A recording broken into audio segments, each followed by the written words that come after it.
She showed up to their first date soaking wet, covered in mud, missing both shoes, and he almost walked out on her. He didn't know she had just pulled a drowning child out of a flash-flooded drainage canal with her bare hands. He didn't know she was worth $3 billion. He didn't know she was about to become the most important person in his life. Landon Hayes had spent 5 years surviving. What he hadn't done, not once, was let himself hope for something more. That was about to change on the worst first date either of them had ever had. If this story already has you hooked, hit that like button right now and drop a comment telling me what city you're watching from. I want to see exactly how far this story travels. Now let's get into it. The rain started around 4:30 in the afternoon, the kind that came without warning and turned Seattle's streets into shallow rivers within 20 minutes. Landon Hayes sat in the window booth of a cafe called The Anchor, watching the gutters overflow and trying to remember the last time he'd done something this stupid. Blind dates. He was 32 years old, a father, a man who paid his own bills and packed his daughter's lunch every morning and hadn't once complained about the monotony of it. He didn't need this. He told his sister as much, twice, when she'd first brought it up 3 weeks ago. "You need to get out of the house," Renata had said, leaning against his kitchen counter with that expression she always wore when she'd already decided something. "You need to talk to an adult who isn't a coworker or a soccer coach." "I talk to adults. Mia's teacher doesn't count." "I have conversations." Landon. She'd set her coffee mug down.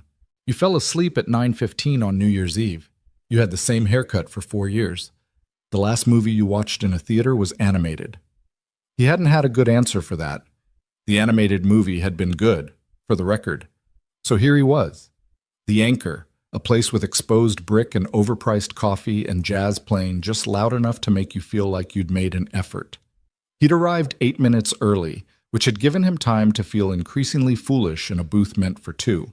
He'd ordered a water, then felt weird about only ordering water, so he'd ordered a coffee, and now he had both in front of him and his hands didn't know what to do with themselves. Her name was Sienna. That was all Renata had told him, which was either thoughtful or sadistic depending on how the next hour went. "She's brilliant," Renata had said. "She's kind. She's had a rough few months. Just be yourself." What does that mean, rough few months? It means she's a real person with real problems, which should be refreshing compared to the woman you were with. That had ended the conversation. Landon didn't talk about his ex-wife, not with Renata, not with anyone. He checked his phone. 6:02. She was 2 minutes late, which was nothing, which was fine. He looked out the window again at the rain. That's when he saw her. She was crossing the street at the intersection half a block down, and the first thing he noticed was that she wasn't walking normally. She was moving fast, almost lurching, and her arms were wrapped around herself. Her hair was completely drenched, dark and plastered flat against her skull. Her jacket, some kind of blazer that had probably been expensive before tonight, was soaked through and had something dark smeared across the front of it. Mud, he'd think later. At the time, he just thought blood. She wasn't wearing shoes. He watched her push open the door to the Anchor, and the little bell above it chimed, and she stepped inside and stood there for a second in the entrance while everyone in the cafe paused and looked at her. She looked like someone who had been in an accident. She looked like someone the night had chewed up and spat back out. Her eyes scanned the room, and when they landed on him, on the lone man sitting in a booth for two, something shifted in her face. Not embarrassment exactly, more like someone who knew they owed an explanation and wasn't sure where to begin. She walked over. She was tall. He registered that first, then the fact that her feet were bare against the hardwood floor, leaving small wet prints with each step. Up close, the mud on her jacket was definitely mud, streaked from her collar down to her waist, with a long diagonal tear near the hem. There was a scratch on her forearm that looked fresh. Her mascara, what was left of it, had tracked down both cheeks in thin gray lines. She stopped at the edge of his table. "Landon?" she said. Her voice was steady. That surprised him. "Yeah," he said. "I'm Sienna." She didn't offer her hand, maybe because both of them were still visibly shaking. "I realize I look like I lost a fight with a storm drain. I did, sort of. I have a lot to explain, and I completely understand if you want to reschedule." He stared at her for a moment. "The honest thing, The thing he didn't say out loud was that his first impulse was exactly that: reschedule, or just end it here politely and drive home to his daughter and his quiet apartment and his 9:15 bedtime. This woman looked like chaos. He'd had enough chaos to last a decade. He didn't need more. But there was something in the way she was standing there, soaked and barefoot and somehow not humiliated, that made him hesitate. "Sit down," he said instead. She slid into the booth across from him. A server materialized almost immediately, a young woman who looked uncertain whether to hand Sienna a menu or a first aid kit, and Sienna asked for a cup of hot tea and a towel, if there was one. The server disappeared. Sienna pressed her palms flat against the table like she was steadying herself, and took a breath. "There was a kid," she said, "in the drainage canal on 5th, near the overpass, the one that's been flooding all week." She wasn't looking at him now. She was looking at the table. "I was in a car, coming from the office. My driver called it out. There was a crowd on the sidewalk, everyone standing around, and I could see something in the water. A kid. Maybe 5, maybe 6. He'd gone in somehow. I don't know. The current was—" She stopped. "It was fast. The water was moving fast." Landon said nothing. "I got out," she said, like this was a simple fact rather than a decision. "The canal wall isn't high on that block, maybe 4 feet. I jumped down. The mud was deeper than I expected. I lost my shoes almost immediately. But I got him. He was scared, and he'd swallowed water, but he was okay. The paramedics came." She finally looked up. His name was Oliver. That's what his mother kept saying when she got to him. "Oliver, Oliver, Oliver." She said the name quietly, like it was still in her head. Landon looked at the scratch on her forearm, which was longer than he'd initially noticed. Maybe 6 inches from elbow to wrist, shallow but angry red. "You're hurt," he said. "The wall," she said. "Coming back up. I'm fine." "You should probably get that cleaned." "I know." She didn't move to do it. The server came back with tea and, to her credit, an actual small folded towel. Sienna thanked her and pressed the towel against her arm briefly, then wrapped her hands around the tea mug.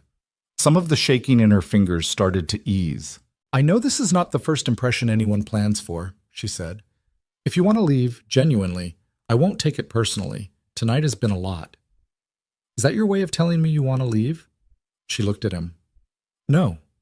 "Then let's just drink our drinks," he said. "You can tell me whether the jacket's salvageable or not." Something that might have been the beginning of a smile crossed her face. "It's not." Was it expensive? Very. Unfortunate. "Completely worth it," she said. And that was the beginning of it, though Landon wouldn't recognize it as such until much later.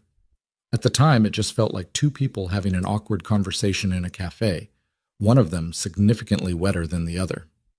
The rain didn't let up. If anything, it came down harder around 7, drumming against the cafe windows and turning the street outside into something that looked more like a canal than a road. They didn't leave.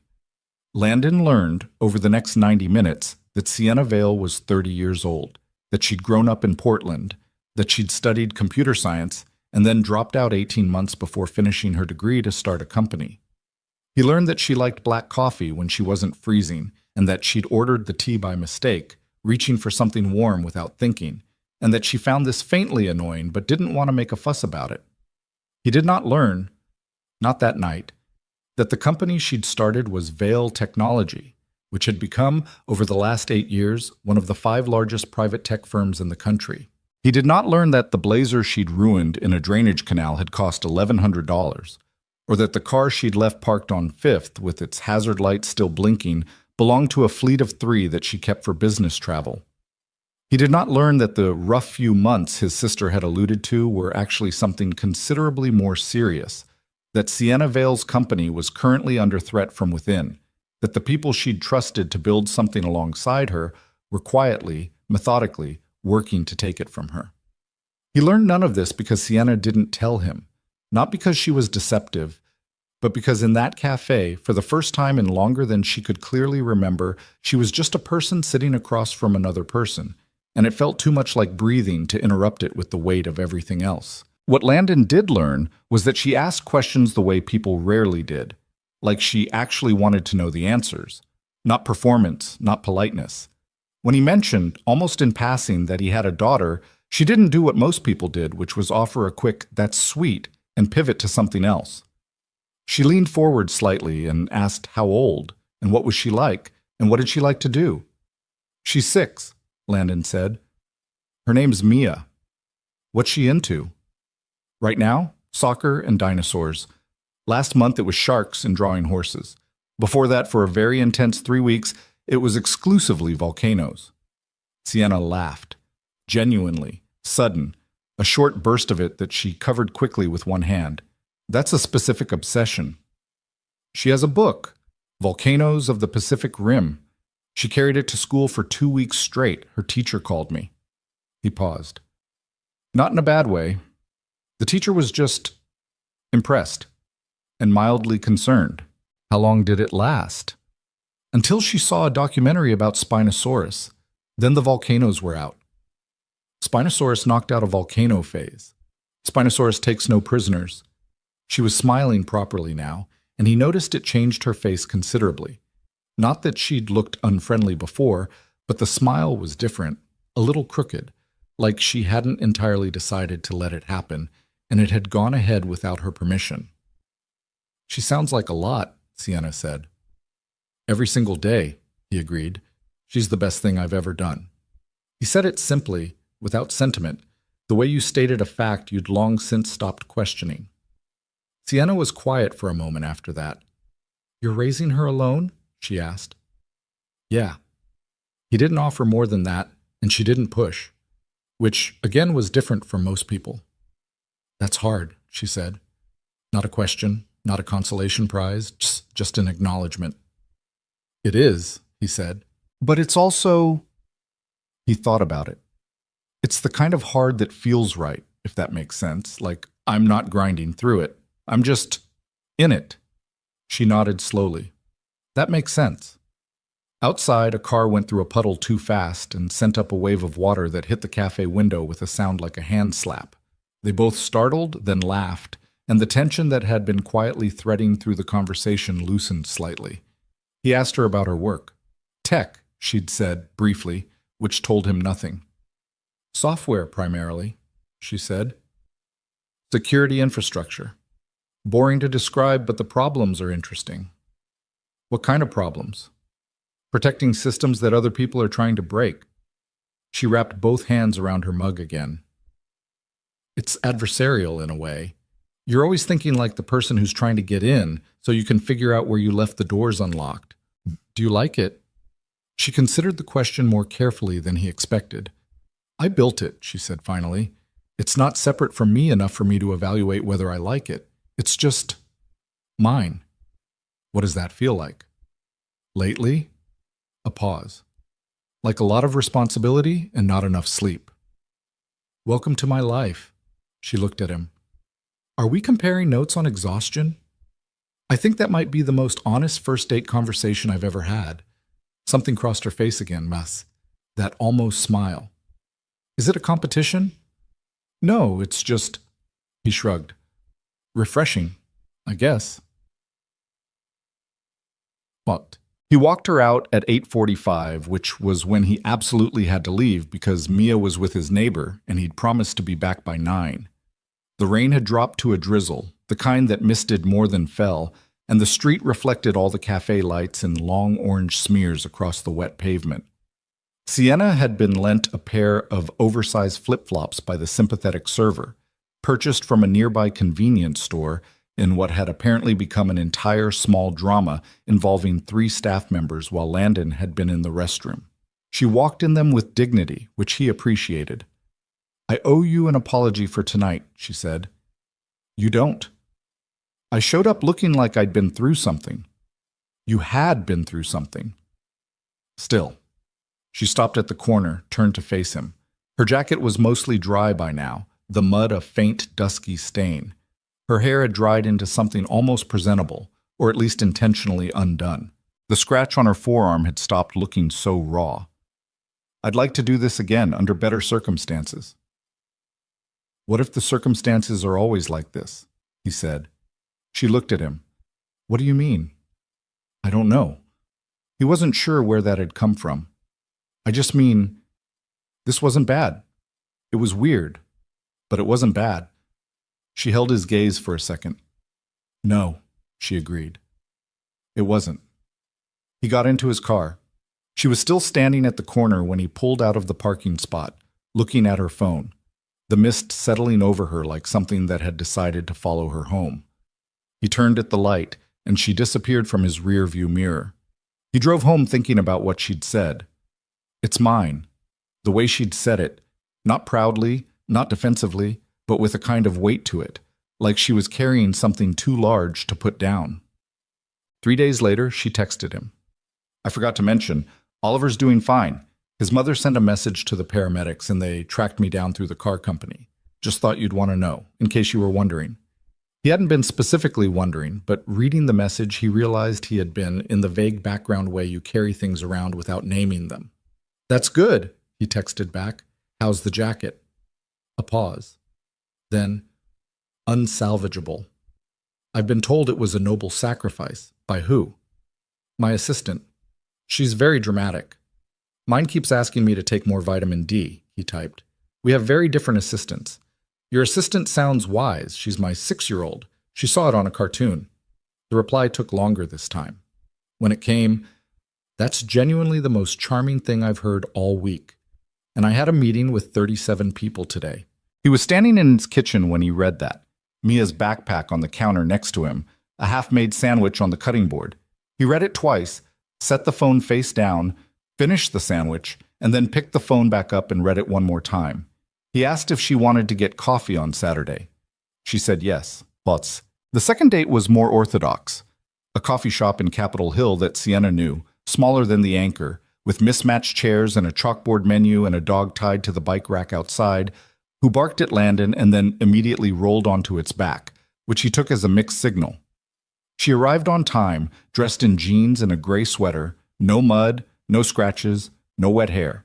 She looked different from the person he'd met in the cafe, and also exactly the same, and he wasn't sure how both things could be true simultaneously. You clean up well, he said. Very low bar, she said. I'm just saying. I'll take it. He'd thought driving over that the second meeting might expose the first as an anomaly, that without the drama and the rain and the unusual circumstances, they might find they had very little to actually say to each other. He'd been wrong. They talked for 2 hours and 40 minutes, and he only knew that because the barista eventually started wiping down tables with pointed efficiency. She told him more about herself, Kate. Still not the parts that mattered most, that he'd learn later, but real things. That she'd grown up with almost nothing. That her mother had worked double shifts at a hospital for most of Sienna's childhood, and that Sienna had spent a lot of evenings alone in their apartment, teaching herself things from the internet because there was nothing else to do. That the company had started as a software project she'd built on a borrowed laptop at a table in the public library before she'd had money for a desk. You bootstrapped it? Landon asked. For the first 2 years, almost entirely. I had one investor, a woman named Delphine, who I met at a conference, and she gave me $80,000 based on a 40-minute pitch, which was either very smart or completely insane on her part. Was it smart? It became smart, Sienna said. At the time, it was probably insane. What happened to her? She's on my board. A pause. She's also one of the few people at the company I actually trust right now. He caught the qualifier, set, and filed it away without asking. It seemed like a door that was only halfway open. He told her about himself. More than he usually would have. Something about the way she listened made it easier. He told her he'd grown up in Tacoma, that he'd studied structural engineering, that he'd worked for a construction firm for 4 years before the divorce, and then transferred within the company to something with less travel, because Mia needed consistency. That he owned nothing impressive except a reliable car and a good set of tools. That his apartment had too many drawings on the refrigerator and not enough artwork on the walls, and that he'd long since stopped caring about the imbalance. What do the drawings look like? Sienna asked. Like a 6-year-old made them, which is to say, chaotic and very confident. Any particular subjects? Right now she's on a dolphin phase. I have approximately 15 dolphins on the refrigerator. After the dinosaurs? After the dinosaurs. The Spinosaurus era ended when she watched a nature documentary about ocean life. She pivoted fast. What ended the volcano phase? The Spinosaurus documentary? Sienna stared at him. The same documentary? It's a very good documentary. What is this documentary? Wild Blue Planet. It covers volcanoes in the first episode, then pivots to ocean life. So she watched episode 1, became obsessed with volcanoes, then watched episode 2 and transferred the obsession. Instantly. No transition period. That's actually impressive. Most people resist change. She's 6. She doesn't have the ego investment yet. Sienna laughed, and this time she didn't cover it. It changed the shape of her face entirely. Softer, younger, like the professional armor she wore came off in layers, and he was slowly seeing more of what was underneath. He wanted to see more. On their 4th time together, which they'd stopped calling dates, maybe because the word felt like too much pressure, or maybe because it had stopped being adequate, Sienna met Mia. It wasn't planned. It was a Saturday afternoon, and they'd been at a farmer's market near his neighborhood, and Landon had gotten a call from his neighbor saying Mia had scraped her knee at the playground and wasn't critically injured but was requesting her dad with some urgency, which was how Mrs. Pedersen described things. Landon had apologized to Sienna and moved toward his car, and Sienna had said simply, "I'll come." He'd looked at her. She'd looked back, steady, like it was the most natural thing in the world. "Okay," he said. Mia was sitting on Mrs. Pedersen's couch with a bandage on her knee and a juice box in her hand when they arrived, looking more indignant than pained. She was small for 6, with Landon's brown eyes and a chin she'd inherited from his side of the family, and she looked at Sienna with the unself-conscious directness of a child who hadn't yet learned to pretend she wasn't curious. "Who are you?" Mia said. "Mia," Landon said. "What?" "I'm just asking." "It's okay," Sienna said. She crouched down to Mia's level, which was something adults often didn't bother to do. "I'm Sienna. I'm a friend of your dad's." "How'd you meet?" "She fell in a canal," Landon said, because he wasn't going to explain blind dates to a 6-year-old. Mia looked immediately more interested. "Did you get wet?" "Completely." "Did you see any fish?" Sienna appeared to genuinely consider this. "I wasn't really looking for fish at the time. I was busy." "What were you doing?" "Helping someone who needed help." Mia considered her with the unreadable gravity children sometimes adopt when they're running a calculus you can't see. Then she looked at the bandage on her knee. "I have a scrape," she announced. "I can see that." "Does it hurt?" "Kind of. Not a lot." A pause. "Dad puts ice on it, but I don't like the ice." "I don't either," Sienna said. "Ice is the worst part." "You've had scrapes?" "More than I can count." Mia looked at Sienna's arms. Sienna turned her forearm slightly, where the scratch from the canal wall had mostly faded to a thin, pale line. Mia studied it with the interest of a fellow survivor, nodded once, and held out her juice box. "You want some?" Landon watched this from across the room and felt something shift in his chest that he couldn't name precisely and didn't try to. That night, after Mia was in bed, he sat in the kitchen with a beer he'd barely touched and tried to think clearly about what was happening. He'd been careful the last 5 years, in the way that people become careful after they've made a mistake they're still paying for. Careful with his time, with his decisions, with whatever space he kept around himself and his daughter. He'd done it deliberately, and it had worked. Not perfectly. Nothing worked perfectly, but he'd kept things manageable. Quiet. What was happening with Sienna wasn't quiet. He couldn't articulate exactly what it was. They hadn't said anything significant to each other. Not yet. They hadn't made promises or declarations. There had been one moment, at the end of the farmer's market before the call came, where they'd been standing next to each other looking at a display of pottery, and she'd leaned slightly against his arm. Not dramatically, just a small shift of weight, like proximity had stopped being something she was carefully measuring. And he had not moved away. Small things. But small things added up. He picked up his phone and looked at her last text, which was from that evening. "She's wonderful. Thank you for letting me come." And then, after a pause, "For what it's worth, she has great instincts." The scrape assessment was very professional. He'd replied, "She says the same about you." which was true. Mia had said very seriously when he'd been tucking her in, "Sienna's nice. She didn't say anything dumb about my knee," which was high praise from a child who had recently fired her pediatrician from emotional consideration after he called her buddy. He set the phone down, looked at the refrigerator covered in dolphin drawings. He was in trouble. That was what it was. He was in trouble in the particular way you get into trouble when something starts to matter, and in the back of your mind, that mattering means it can also hurt. He finished the beer. He washed the glass. He turned off the kitchen light. He decided to stop thinking about it and go to sleep, and then he lay in the dark thinking about it for another hour before he finally did. Well, 2 weeks after that, he found out who she was. Not from her. That was the thing. She hadn't hidden it exactly, but she hadn't offered it either, and he hadn't thought to look, hadn't had a reason to until he was sitting in the break room at work, and Marcus, one of the project managers, slapped a magazine down on the table in front of him. "Your girl's on the cover of Wired," Marcus said. Landon looked down. The magazine was 3 months old, dog-eared at the corners. On the cover was a photograph of a woman in a white shirt standing in front of a floor-to-ceiling window, looking at something outside the frame, her expression composed and unreadable. The headline read, "Sienna Vale, the Architect of Invisible Security." He stared at the photograph for a long moment. The woman in the photo and the woman who had sat across from him in a cafe and borrowed flip-flops were the same person. He knew that objectively. He could see it, but they felt like two different people entirely, and he wasn't sure what to do with that. He read the article over lunch. It was 4,000 words and covered things she hadn't mentioned. The company's valuation, $3.2 billion at last assessment, the government contracts, the expansion into 11 countries, the awards, the speaking engagements, the profile she'd built. It mentioned, in passing, that she was famously private and rarely seen at industry events she isn't hosting. Famously private.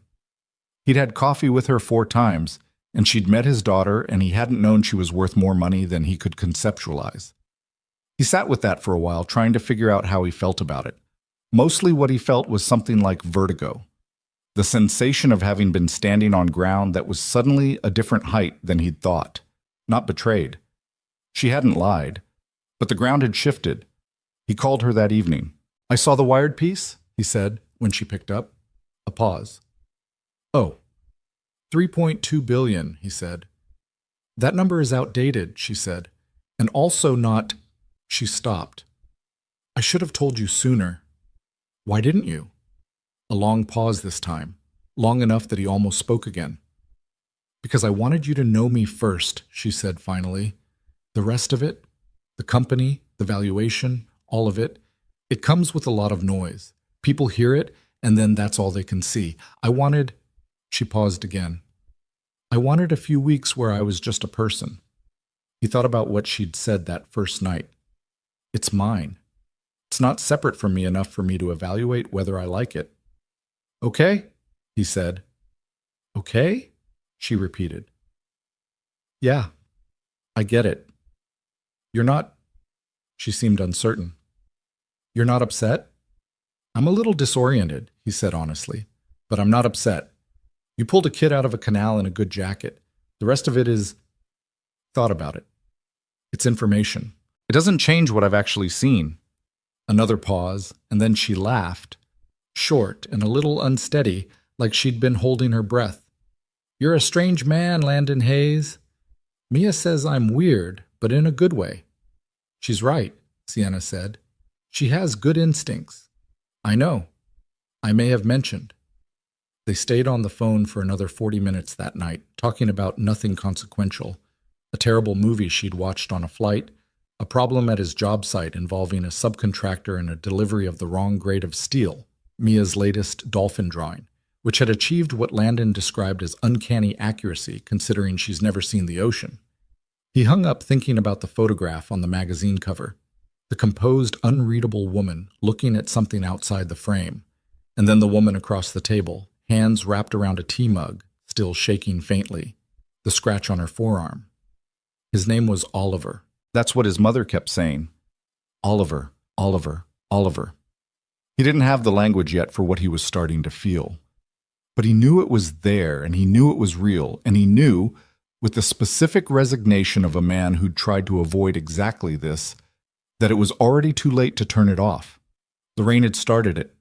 Or maybe something had started even before that, in whatever version of things you believed in. The kind where two people move through the world on separate tracks that have been converging for years without either of them knowing it. Landon Hayes didn't believe in things like that, generally. He was starting to reconsider. The thing about knowing someone's worth $3 billion is that it changes the texture of ordinary moments, even when you don't want it to. Landon noticed it in small ways. The next time Sienna suggested a restaurant, he found himself glancing at the menu prices before he caught himself doing it. When she mentioned offhandedly that she'd had a meeting in San Francisco that morning and flown back for lunch, he'd done the math on what that meant. The private flight, the logistics that moved like water around a person whose time had that kind of value, and then forced himself to stop doing the math. When she showed up to one of Mia's Saturday soccer games in jeans and a jacket that looked like something you'd buy at a normal store, he spent the first 5 minutes wondering if the jacket actually cost $800, and then felt foolish about spending 5 minutes on it. She was still the same person. That was the honest truth. She was still the person who asked questions and actually listened, who had met Mia by crouching to her level, who had texted him a photograph of a news article about Oliver's family a week after the canal incident because she'd been following up and wanted him to know the boy was fine and had started first grade. She was still the person who, when he'd mentioned once that he hadn't been to a bookstore in years because there was never time, had shown up to their next coffee with a paperback she'd bought on her way over, pressing it into his hands without ceremony. "It's good. You'll like it. Don't read the back cover, just start on page 1. He'd liked it. He'd told her so, and she'd seemed genuinely pleased. Not in the way people perform pleasure at being right, but in the way you feel when something small works out the way you hoped. None of that had changed, but the knowledge sat at the edge of things, a context he was still calibrating.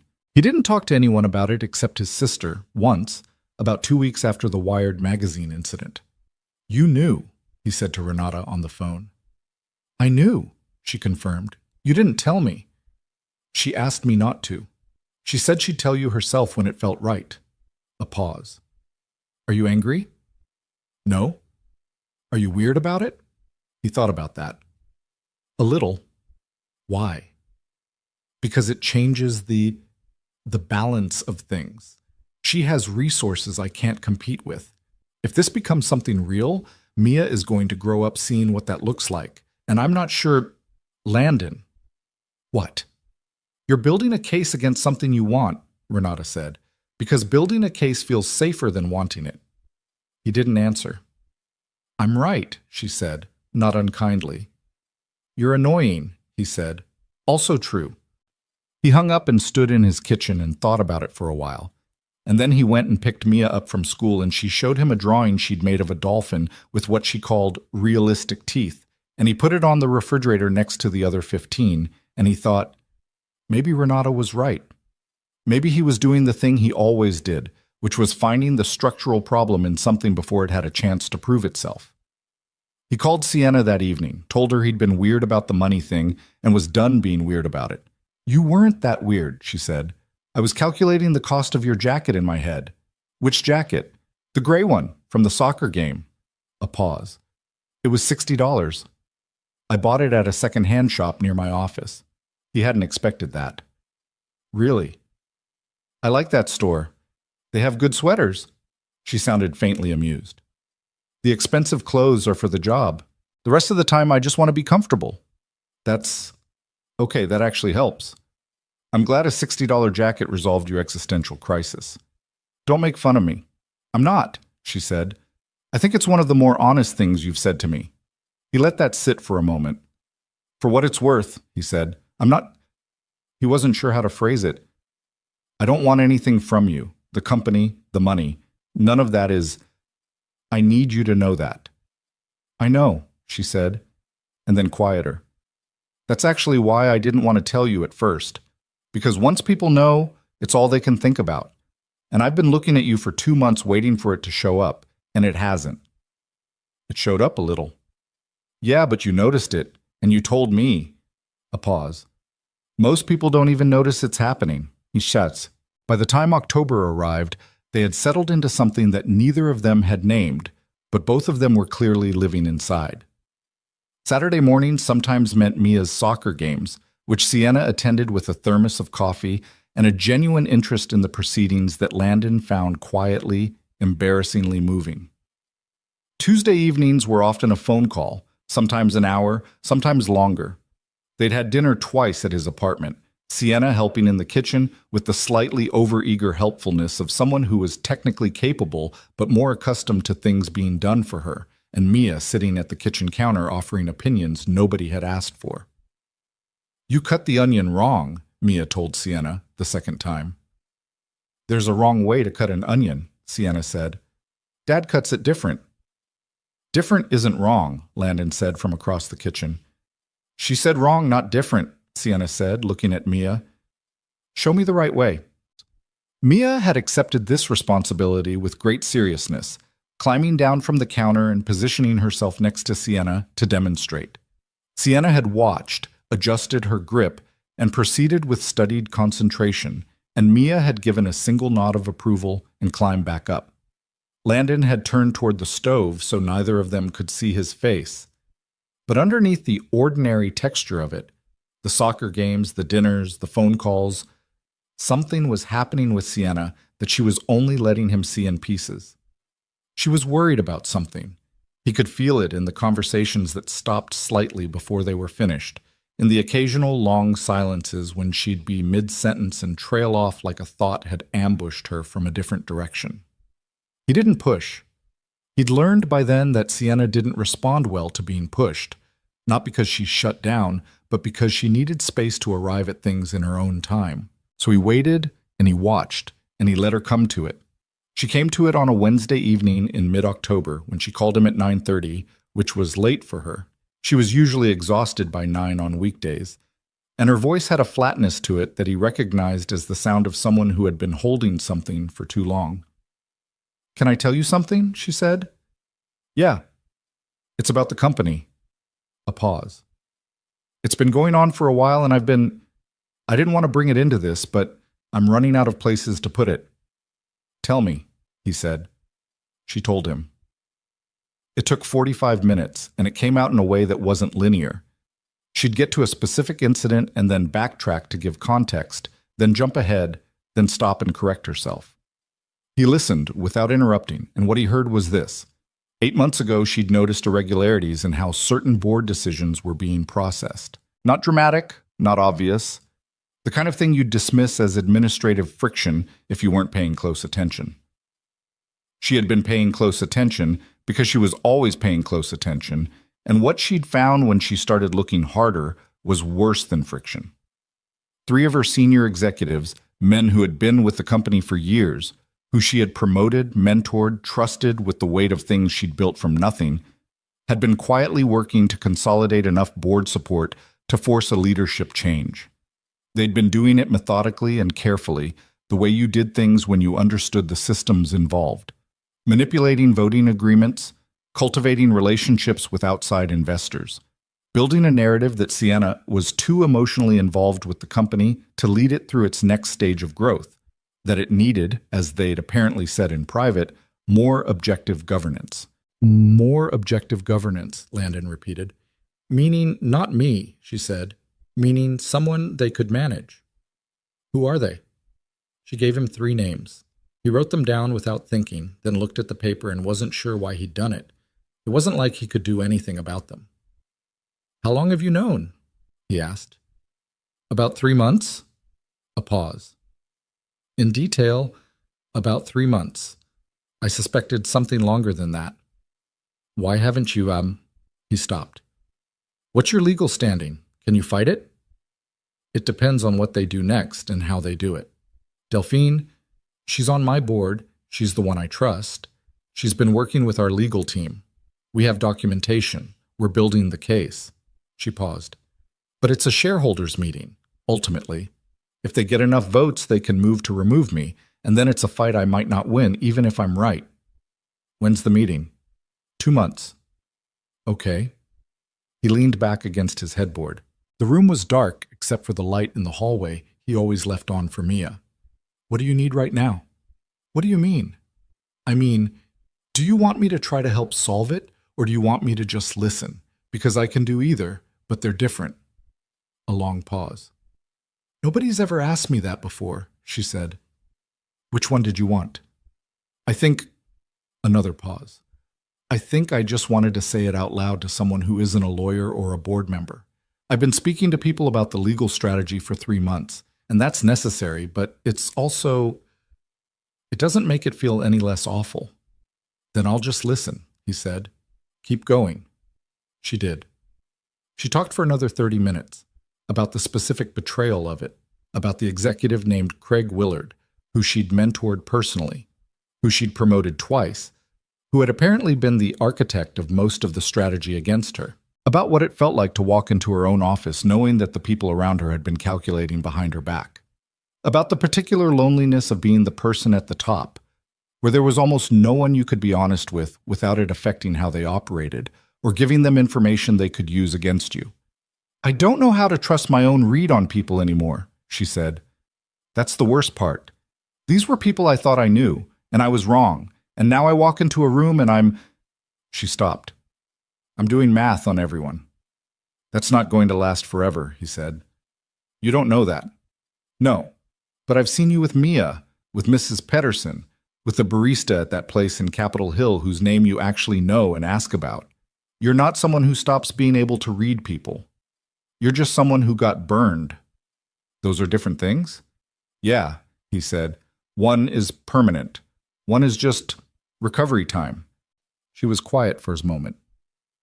You're oddly good at this, she said. I spent 5 years being the only adult in a room with a child who needed honest answers, he said. You get efficient at knowing what's actually needed. Is that what I am? A child who needed honest answers? No, he said. You're a person who needed someone to listen without turning it into a strategy session. She laughed, a small tired sound. Yes, that's exactly it. He heard her exhale, the kind that means something has been put down. What changed after that conversation was subtle but real. She started telling him things earlier, not waiting until they'd accumulated past the point of manageable. He learned the company's name formally, Veil Technology, which he'd already known from the article, but which sounded different when she said it, heavier with what it meant. He learned the names of the executives who were moving against her, Craig Willard, Dean Forsyth, Marcus Holt, and the specific ways each of them was working the problem. He learned that Delphine Chen, the woman who'd backed Sienna with $80,000 at a conference years ago, was now the only person inside the company Sienna trusted completely. In exchange, Landon told her things he hadn't said out loud in years, about his ex-wife, Lauren, not with anger, which surprised him, just with a quiet kind of exhaustion, the shape of a story he'd told so many times internally that he'd worn it smooth. Lauren had left when Mia was 14 months old, not for another person, not in a dramatic way.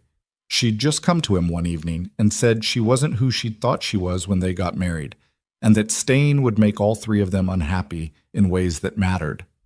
He'd been devastated, and then furious, and then, after a long time, he'd come to understand what she meant, even if he didn't forgive her for the way she'd done it. She still sees Mia occasionally, he said, twice a year maybe. It works. Better than you'd expect. Mia doesn't have a wound about it the way I was afraid she would. She just has a mother she doesn't know very well, which is its own thing. Does that make it better or worse? Sienna asked. Both, he said. I don't have to watch Mia hurt over it, but sometimes I wonder if the hurt is just deferred. You think about that a lot. Every day. She seems solid, Sienna said carefully.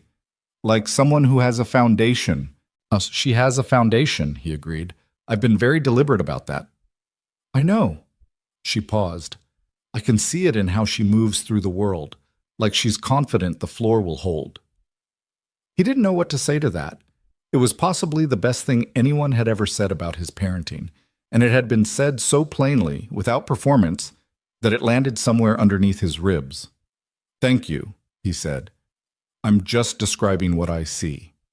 November came in cold and wet, which in Seattle was redundant but felt significant anyway. The pressure around Vail Technology had escalated. Sienna mentioned, carefully, that the executives were starting to move faster, that there had been a board member they'd believed was neutral who had apparently flipped. Landon watched her manage it from the outside, which was its own particular experience. She was composed and precise in how she talked about it, but he could see the cost of the composure in the tightness around her eyes, in the evenings when she was slower to laugh at things that would have gotten her a week earlier. He made her dinner once that month at her place, which was the first time he'd been there, a condo on the 14th floor of a building in South Lake Union that had floor-to-ceiling windows and was very clean and felt, in some way he couldn't precisely name, slightly impersonal, like someone had made all the right choices about furniture without necessarily having strong feelings about any of them. There were no drawings on the refrigerator. He'd pointed this out. She'd looked at the refrigerator for a moment. "I eat out most of the time," she said. "That's not what I meant." She looked at him. "I know what you meant." He made pasta because it was what he could do reliably in an unfamiliar kitchen, and she sat on the counter watching him cook the way Mia sometimes did, only with wine instead of juice, offering approximately no helpful suggestions. He realized at some point that she was just watching him, not thinking about anything else, not on her phone, not running some parallel internal calculation about the company or the board, just watching, with an expression that was relaxed in a way he rarely saw it. "You're staring," he said. "You said I could come to your side," she said. "I said you could help. That's different from watching. I'm observing, for educational purposes. You're sitting on the counter like a 12-year-old. The counter is very good for sitting." She took a sip of wine. "Also, your pasta technique is interesting. You keep tasting it and making a face and then adding more salt." "It keeps needing more salt." "It needs more salt every 30 seconds? Apparently." She laughed, and he could feel her relax by another degree. The tension of the day coming off in layers the way it did sometimes when she was somewhere she felt safe. That word registered in his mind with some weight. Safe. She was someone who spent a lot of energy being prepared for things, and watching her let that go, even partially, was something he'd started to notice and to feel responsible for in a way that was half pride and half something more complicated. After dinner, they sat by the windows, and the city was spread out below them like a circuit board, all lit lines and dark spaces, and she told him about the shareholders' meeting and what Delphine's legal team had found. Documentation of communications between the 3 executives and 2 outside investors, a paper trail that could, if they used it right, expose the conspiracy before it reached the vote. "It's enough," she said. "Probably. Delphine thinks it's enough. But you're not sure." "I'm not sure because the last time I was sure about people, I was wrong." She held her wine glass by the stem, turning it slowly. "These are people who knew how I think. They built a strategy around how I think, which means there are probably angles I'm not seeing. That's the thing about a betrayal from someone who knows you. They know your blind spots." He thought about that for a moment. "Then you don't fight it alone," he said. "I have Delphine. Who knows the company? Do you have anyone who doesn't know the company? Someone who can look at it from the outside without any of the assumptions built in?" She looked at him. "Are you offering?" "I'm offering to listen and ask dumb questions," he said. "I'm a structural engineer. I know nothing about tech company governance, but sometimes the dumb questions get somewhere the smart ones don't." She studied him for a long moment with that unreadable look she sometimes had, the one from the magazine cover, and then it shifted into something else. "Okay," she said, "ask me dumb questions." He asked them. They talked for 2 more hours, him asking things like, "Why can't you just show the board the communications directly, and what stops you from going to the investors yourself before the vote? And if this Forsyth guy flipped, what did they offer him?" And most of his questions she had already thought of and had answers for, and a few of them made her pause and say, "Huh," in a way that meant they'd hit something she hadn't fully looked at. He drove home at midnight and sat in the parking garage for a minute before going in, not ready to move yet. Upstairs, Mia was asleep, Mrs. Pedersen having stayed late. He'd texted updates. Everything was fine. He sat in the car and thought about Sienna on the counter, watching him add salt. About the windows and the city and her turning a wine glass in her hands, talking through something that could take her company from her, and still finding the steadiness to be there in the room. He'd spent 5 years believing that what he'd built, the careful, contained life, the routines, the deliberate smallness of his world after the divorce, was the right configuration. That keeping things bounded was how you kept Mia safe and kept yourself functional. He was starting to wonder if he'd gotten the balance wrong. Not the protection. That was still right. Mia still needed that. But maybe the containment had a price he hadn't fully calculated. Maybe the way he'd closed things off had been about protecting himself as much as his daughter, and maybe that was fine for a season, but seasons ended. He went inside. He checked on Mia, who was face down in the pillow with one arm hanging off the mattress, in the way she slept when she was deeply out. He fixed the blanket, stood there for a moment in the dark. He thought about what Sienna had said about Mia. She's confident the floor will hold. He thought, I want to be confident the floor will hold. He thought, maybe it does. He went to bed, and for the first time in longer than he could clearly remember, he fell asleep without running any calculations at all. Tolkien. The media found them in the last week of November. It started small. A gossip blog, the kind that trafficked in tech-adjacent rumors, posted a photograph of Sienna and Landon coming out of the Capitol Hill coffee shop. The photo was grainy and clearly taken from a distance, probably a phone, and it was accompanied by a caption that said only, Sienna Vale spotted with mystery man. Source says it's serious. He wouldn't have seen it except that Marcus at work sent him the link with 3 question marks and no other text. He stared at the photograph on his phone screen. It was him, clearly, in the navy jacket he'd been wearing that Tuesday. And it was Sienna, clearly, in the gray secondhand sweater she'd said cost $60. They were talking. He couldn't remember what about. And she was smiling at something he'd said with that crooked expression, the one she still seemed to not fully intend. He called her. I saw it, she said, before he finished saying hello. Does this happen to you often? Occasionally. I usually don't give people enough access to photograph. A pause. This is different because of what's happening at the company. My enemies have a vested interest in my personal life right now. What does that mean specifically? It means they'll use it, she said. Whatever they can find, they'll use it. They've already been building a narrative that I'm unstable, that I make emotional decisions, a relationship, especially one that came out of nowhere, that they don't know about. They'll try to make it part of that story. What kind of story? Her voice was careful. The kind that involves questioning why a woman with a $3 billion company is dating a... She stopped. Say it. I'm not going to. Sienna. A pause. A single father who works in construction. She said it flatly. That's the framing they'll use, not because it's accurate, but because it plays. He was quiet. I'm sorry, she said. I'm not saying that's what it is. I'm saying that's how they'll present it. I know, he said.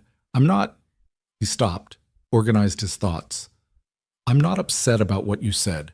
I'm trying to think about what it means for Mia. And that was the thing that mattered most, that settled in his chest like a stone. His daughter. She was 6 years old, and she was too young to understand what it meant when people wrote things about someone you loved. And Landon had very deliberately kept her life private. And now there was a photograph on the internet that started a thread he didn't know where it ended. We should talk, Sienna said. In person. Yeah, he said. We should. They met that evening, without Mia, at a place neither of them had been before. A diner off the highway in Burien, deliberately anonymous, red vinyl booths and fluorescent light, and a laminated menu the size of a road map. They sat across from each other with coffee. Neither of them was particularly drinking, and the conversation was harder than most of their conversations had been because it required them to look at things they'd been moving around rather than through. She told him the gossip post had been the beginning.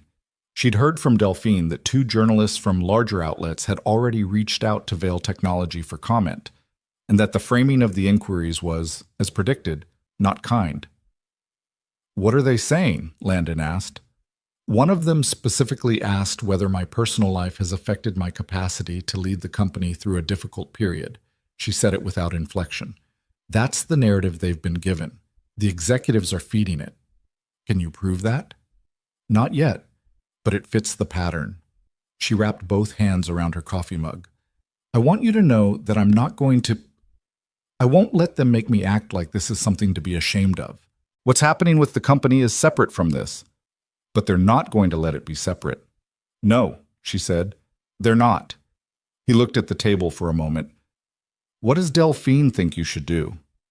She thinks I should make a statement, something measured and brief, that acknowledges the relationship without giving it any more oxygen than necessary. A pause. She also said, Sienna stopped. What? She said I should think about whether I want to protect the relationship by keeping some distance from you publicly until the shareholders' meeting is resolved. She looked at him directly. She was very diplomatic about it, but that's what she meant. And what do you think? He asked. Sienna looked at him for a long moment. Her face in the fluorescent light was tired in a way he'd started to recognize. Not exhausted exactly, but worn at the edges, the way things got when they'd been carrying weight for too long. I think, she said slowly, that I've spent 8 years making every decision based on what was strategically correct. And I don't regret most of them. But I'm sitting in a diner in Burien because I didn't want anyone to photograph us. And I'm about to tell you that maybe we should be more careful in public for a while. And when I imagine saying that out loud, I feel... She paused. I feel like I'm choosing the company over something I don't want to choose the company over. He heard the weight of that. The specific difficulty of being someone who had always known which thing to sacrifice. I have Mia to think about, he said. That's not separate. She needs to be protected from this, whatever happens. I know. So I'm going to be careful regardless. He looked at her. But I don't think you should make decisions about this to protect me. I'm capable of handling some noise. It won't just be noise, she said quietly. They'll come after you specifically. Make up things. The gold digger angle is already... She stopped. I've seen it in the questions they're asking. Let them. Landon, I've been talked about before, he said. By Lauren's family, when she left. By people at work who thought I was making the wrong choice staying in Seattle. By anyone who had an opinion about how a single man should raise a daughter. He looked at her steadily. I'm not new to people deciding they know my story. I've been living my actual story for 5 years. Their version doesn't change mine. She looked at him across the table in the flat fluorescent light of a diner where nobody knew them, and he saw something move through her face. Not the composed public expression, not the careful professional armor, but something underneath all of that. Something that looked like it had been waiting for someone to say exactly that for a very long time. She didn't say anything for a moment, then, You're a hard person to scare off. I'm a hard person to scare off, he agreed. She nodded once, slowly, like she was settling something internally. Her hands were still around the coffee mug. She looked down at them, then back up at him. Okay, she said. Okay, he said. Outside it had started to rain again. The Seattle kind. The kind that showed up like it had always been there and planned to stay. The statement Sienna released was 7 sentences long. Delphine had drafted the first version. Sienna had rewritten it twice, cutting everything that sounded like an apology and everything that sounded like a press release until what remained was plain enough to be almost boring. She was in a relationship. It was personal. She had no further comment. The company's focus remained on its strategic priorities and the upcoming shareholders' meeting. 7 sentences.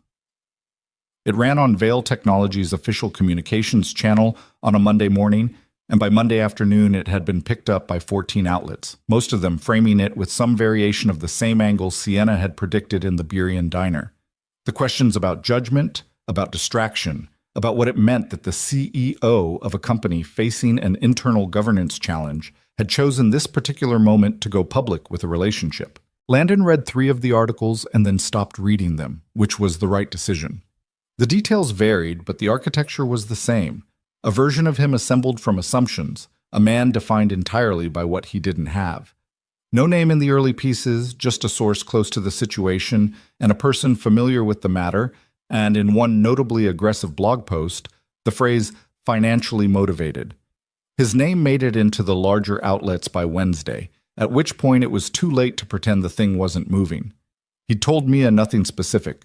She was 6, and the particulars of tech company governance and media narratives were outside her operational range.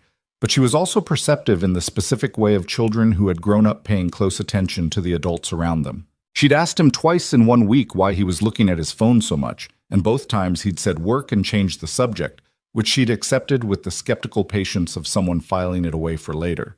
His coworkers were mostly decent about it. Marcus sent a text that said, "Ignore it. They don't know you," which was brief and useful.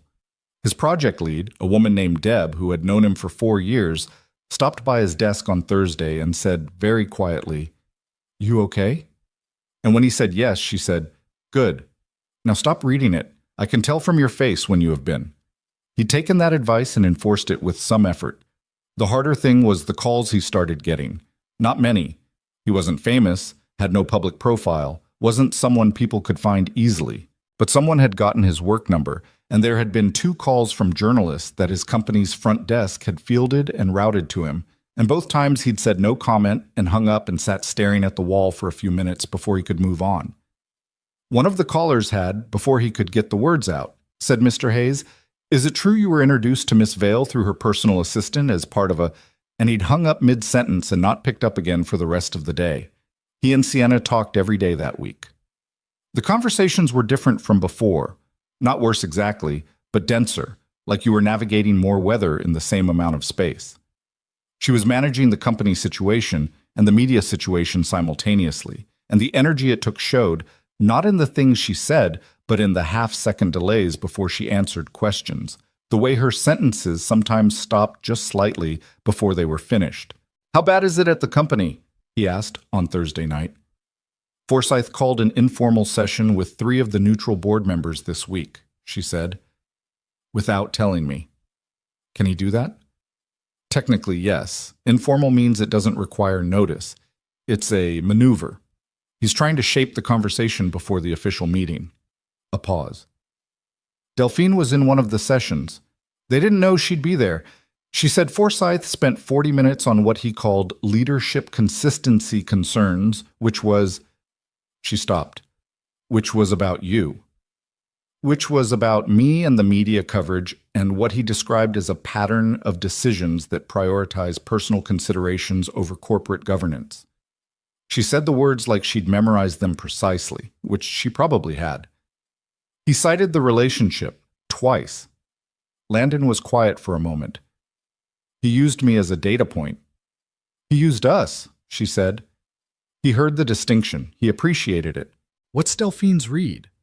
She thinks we can still win the vote if we get the documentation in front of the right people before the meeting.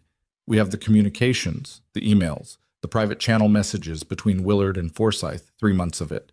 It's clear enough. But timing matters, and if they call the vote early, can they? With enough board support, they can move the meeting forward. And if Forsyth has been working the neutral members... She didn't finish the sentence. She didn't need to. "What do you need from me?" he said. "Nothing," she said quickly. I don't want you to have to manage this." "I'm already managing it. I got a call at work today." A pause. "I know. My communications team told me. I'm sorry." "Don't apologize. I just want to know what we're dealing with." He paused. "Together. What we're dealing with together." She was quiet for a moment. He could hear her breathing. "Together," she said, and the words seemed to cost her something, or maybe give her something. He wasn't sure which. The story broke on a Saturday. Not the story about the company, that was still contained, still a rumor in industry circles, not yet public in any documented way. What broke on Saturday was worse in a different sense.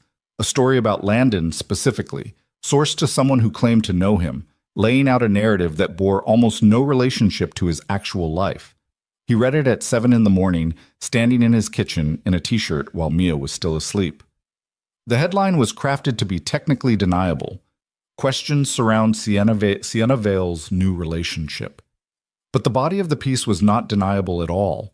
It described Landon as someone who had been financially struggling before meeting Sienna, who had been introduced through mutual connections in circumstances the article deliberately left vague and suggestive, and who had, according to an unnamed source, expressed interest in Ms. Vale's business connections on multiple occasions. None of it was true. The financial struggling was a fabrication. He wasn't wealthy, but he was fine, had always been fine, had never asked Sienna for anything.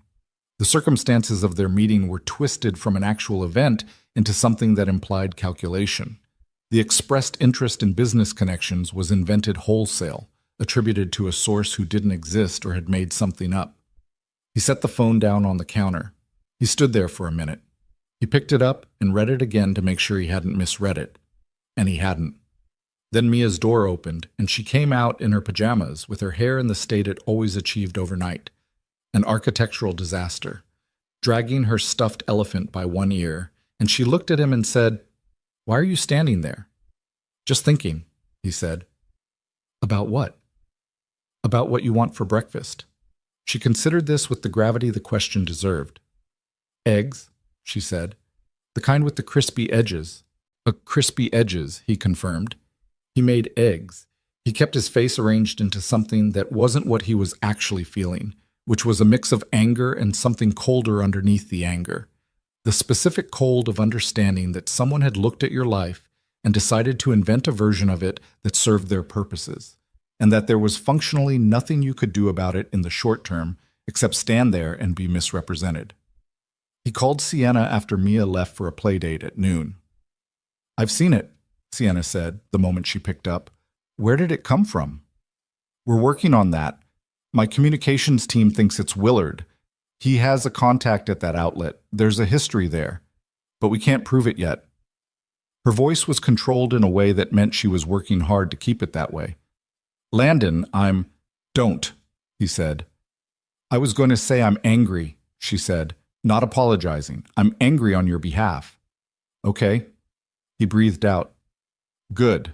Be angry. So am I." "The source doesn't exist," she said. "Whatever they claimed, it didn't come from anyone who actually knows you. It's manufactured." "I know that."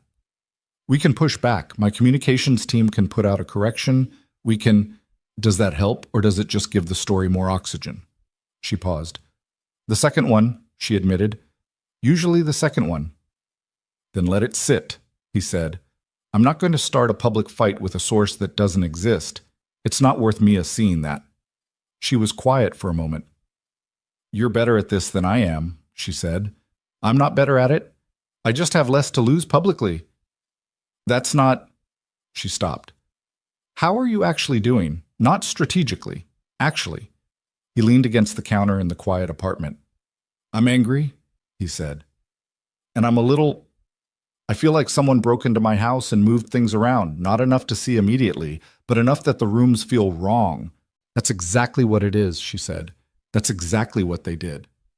"It doesn't change anything for me," he said. "About us. I want to be clear about that." "I know. But I need you to know that I'm not going to let it affect Mia. If this gets worse, if it gets to a point where she could see it or it touches her life in a direct way, I'm going to do whatever I have to do to protect her. Even if that means pulling back from public things temporarily." "Of course," Sienna said immediately. "That's not even a question. She comes first." "She comes first," he confirmed. The conversation was quiet after that for a moment, and he could feel them both sitting with the weight of it, the odd situation of caring about something that was simultaneously being targeted because they cared about it. "I want to fix this," Sienna said. "I'm going to fix this." "The company thing?" "All of it. But yes, if I can prove what Willard and Forsyth have been doing, if I can bring it into the open before the meeting, the story about you falls apart on its own, because the source of it falls apart." "You think that's the same problem?" "I think it is the same problem," she said. "I think they went after you because they knew it would hurt me, and it would hurt me because—" She stopped. He waited. "Because you matter to me," she said. Not dramatically, not with the particular cadence of a declaration, just plainly, like a fact she'd stopped qualifying. He stood in his kitchen and felt the weight of that land somewhere that had been waiting for it. "Yeah," He said, I know. December came in gray and stayed gray. The shareholders' meeting was set for the 17th, 2 weeks out when December started, and those 2 weeks had the compressed, slightly unreal quality of time when you're waiting for something significant and can't do much to speed it along. Landon went to work. He picked up Mia.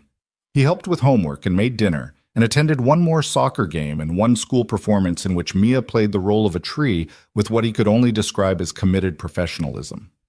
He maintained the routines deliberately because the routines were the structure that held the rest of it up, and structure was what he knew how to do. He saw Sienna twice in those 2 weeks, both times at his apartment, both times late in the evening after Mia was in bed, because public appearances had become something to be thoughtful about, and they'd both agreed, without exactly saying so, to give the media less to work with. The visits felt different from earlier in the fall. Not worse, but more weighted, more aware of themselves. She came over on a Tuesday night, 10 days before the meeting, and she was tired in a way she usually managed to contain. She sat on his couch, and he made tea because he knew by now that she reached for hot things when she was cold in the way that had nothing to do with temperature, and he sat in the chair across from her, and she told him what had happened.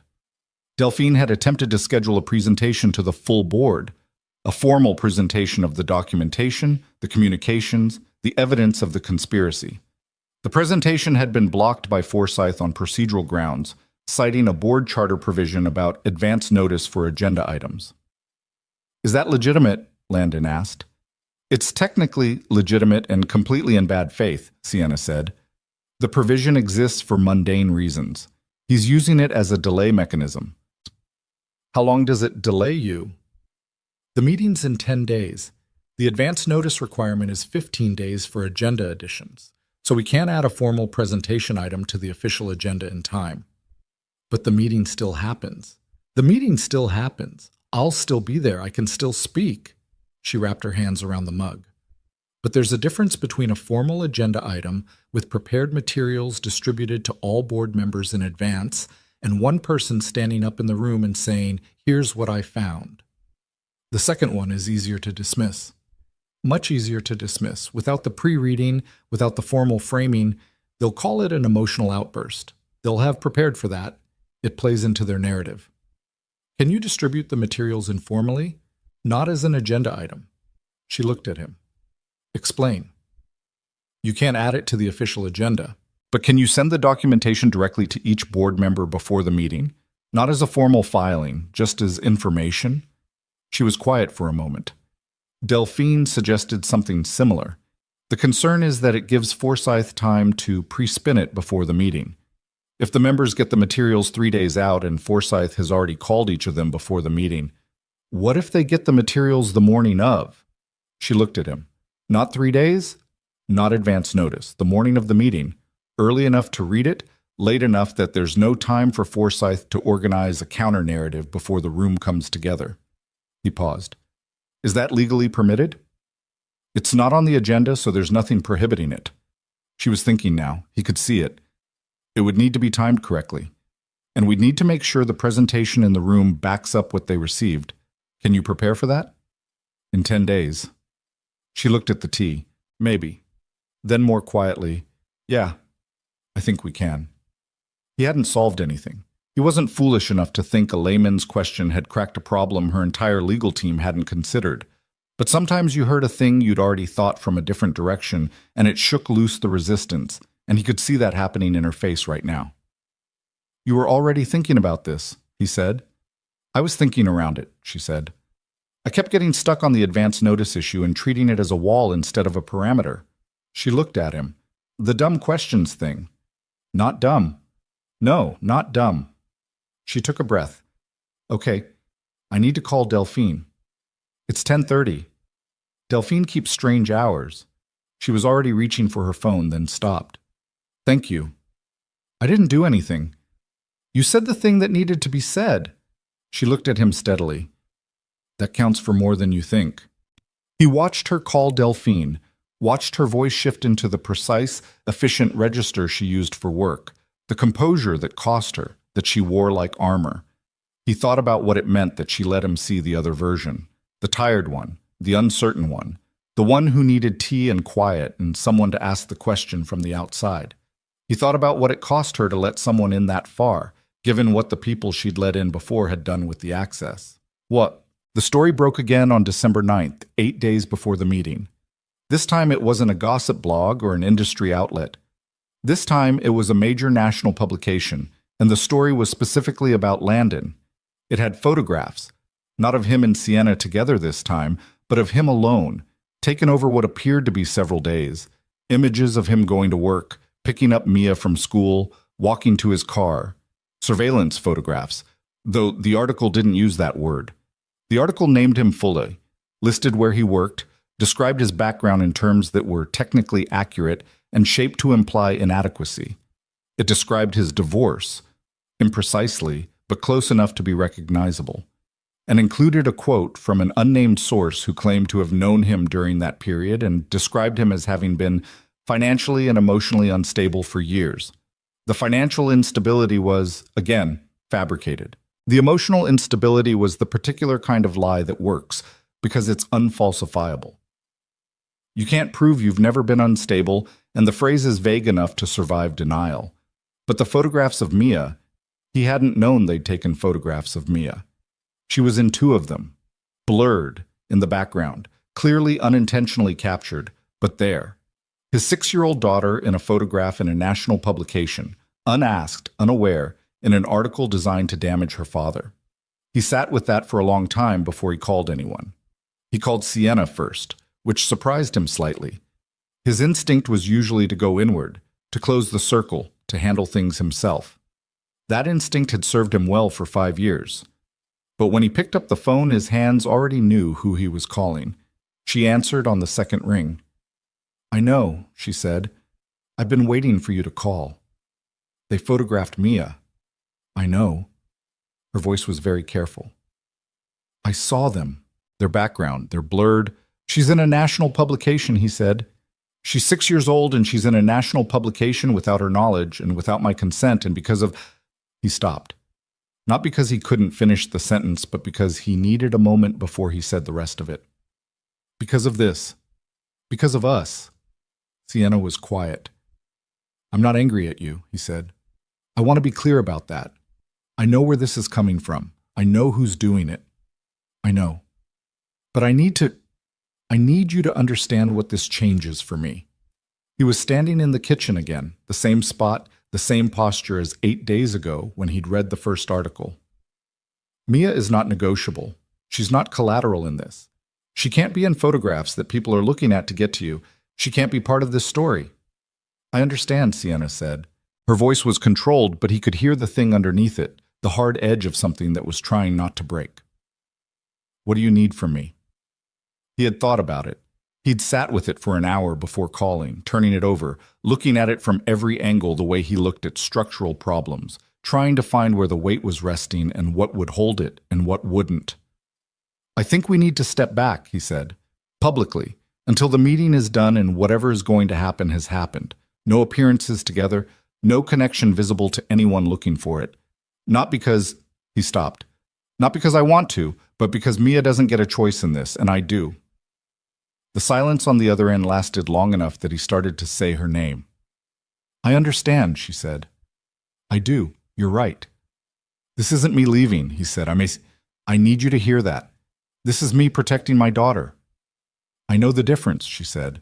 Her voice was even, but something in it wasn't. A hairline crack, barely audible. The sound of someone keeping something together by will. "Sienna." "I'm okay." A pause. I understand why this has to happen. It doesn't make it easy to hear." "I know." He pressed his palm flat against the counter. "I'm sorry." "Don't apologize. You're doing what you're supposed to do." She took a breath. "She's lucky to have you." He couldn't say anything to that immediately. He stood there and the apartment was quiet and Mia was asleep down the hall, breathing and unknowing and blurred in a photograph somewhere on the internet. 8 days, he said. "The meeting is 8 days." 8 days, she confirmed. "Then we deal with whatever the meeting produces, and we go from there." He paused. "Together. On the other side." "On the other side," she said. "Yeah." He hung up. He stood in the dark kitchen for a long time, and the anger was still there, but underneath it was something more complicated. Grief, maybe, for the simple version of things that had existed before the photographs and the articles and the machinery of other people's agendas had found its way into his life. He thought about a cafe in October, the sound of rain on windows, a woman in borrowed flip-flops who had pulled a child out of a flooded canal and arrived on time anyway. He thought about her saying, "I wanted a few weeks where I was just a person." He'd given her that, and she'd given him something he hadn't known to ask for, and now the weeks were over and they were both standing in the part that cost something. He thought, this is what it looks like when it's real. Not the easy part, the part that asks you to be sure. He didn't call her for 3 days. It wasn't an agreement they'd explicitly made. They'd said step back publicly, not stop speaking. But he found himself not calling, and he thought she understood why, and the not calling had its own weight. Mia noticed.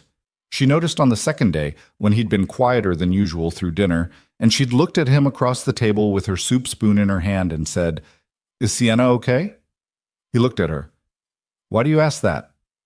"You get quiet like this when you're worried about someone," she said, with the eerie precision children sometimes achieved.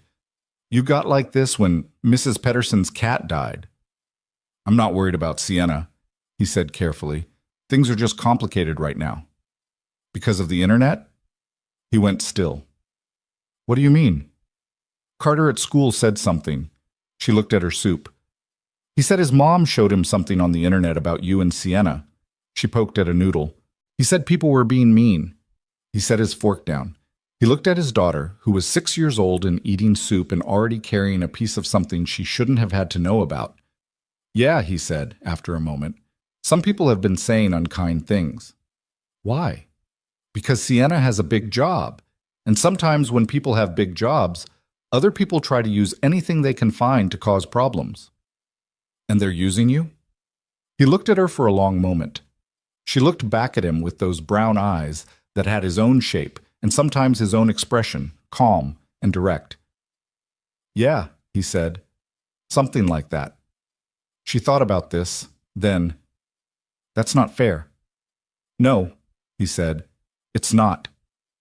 "Does Sienna know?" "Sienna knows."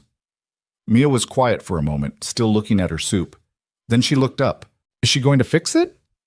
He thought about the 10 days of preparation, about the documentation, about Delphine and the morning of delivery plan, about Sienna on his couch with a tea mug and tired eyes saying, "I'm going to fix this." "She's working on it," he said. Mia nodded, apparently satisfied, and went back to her soup. He watched her and felt something he couldn't name fully, a complex aggregate of things, yet pride in her and grief about what she'd absorbed without him knowing, the particular helplessness of loving someone you can't fully protect. And underneath all of it, something steadier, the knowledge that however this resolved, whatever happened in 8 days and then 7 and then 6, he knew what he was doing here. He wasn't lost. He wasn't operating from fear the way he'd operated for 5 years. He was just a man who had let something matter and was standing in the part of it that cost something and was not running. On the 4th day, Sienna texted him. Delphine confirmed the morning of strategy. "Legal is ready. 8 board members have been identified as genuinely persuadable. We have enough. I think we have enough." He read it twice, standing outside his work site in the cold. "Good," he typed back. Then, "How are you?" A pause. Then, "Scared, prepared, both." "That sounds about right." Another pause, longer. Then, "I miss talking to you." He stood in the cold with the phone in his hand and the job site noise around him, and he thought about the diner in Burien and the windows in South Lake Union and a 6-year-old girl who wanted to know if Sienna was okay. 4 more days, he wrote back. "Then we talk." 4 days, she replied. He put the phone in his pocket and went back to work, and he kept moving, the way you kept moving when the only thing you could do was get to the other side. The morning of December 17th arrived the way significant days sometimes did, indistinguishable from ordinary ones until you were already inside it. Landon was up at 5:40, which was earlier than necessary and later than he'd actually slept. He'd been lying in the dark since 4:15, running calculations he had no business running because the outcome of today had nothing to do with anything he could control. He knew this. He did it anyway, which was a very human thing to do and also deeply unhelpful. He made coffee. He stood at the kitchen window and watched the sky go from black to the particular dark blue that preceded Seattle's reluctant winter dawns. And he thought about the 4 days of relative silence between him and Sienna. Not complete silence, a handful of texts, but the carefully maintained distance they'd agreed on. And he thought about what today was going to cost her, one way or another. He'd sent her a text at 5:50. Just, "Today's the day. You're ready." Her reply came at 6:03. "I know, I am." Then after a pause, "Thank you for saying it anyway." He'd looked at that for a moment, then put the phone in his pocket and gone to wake Mia up for school.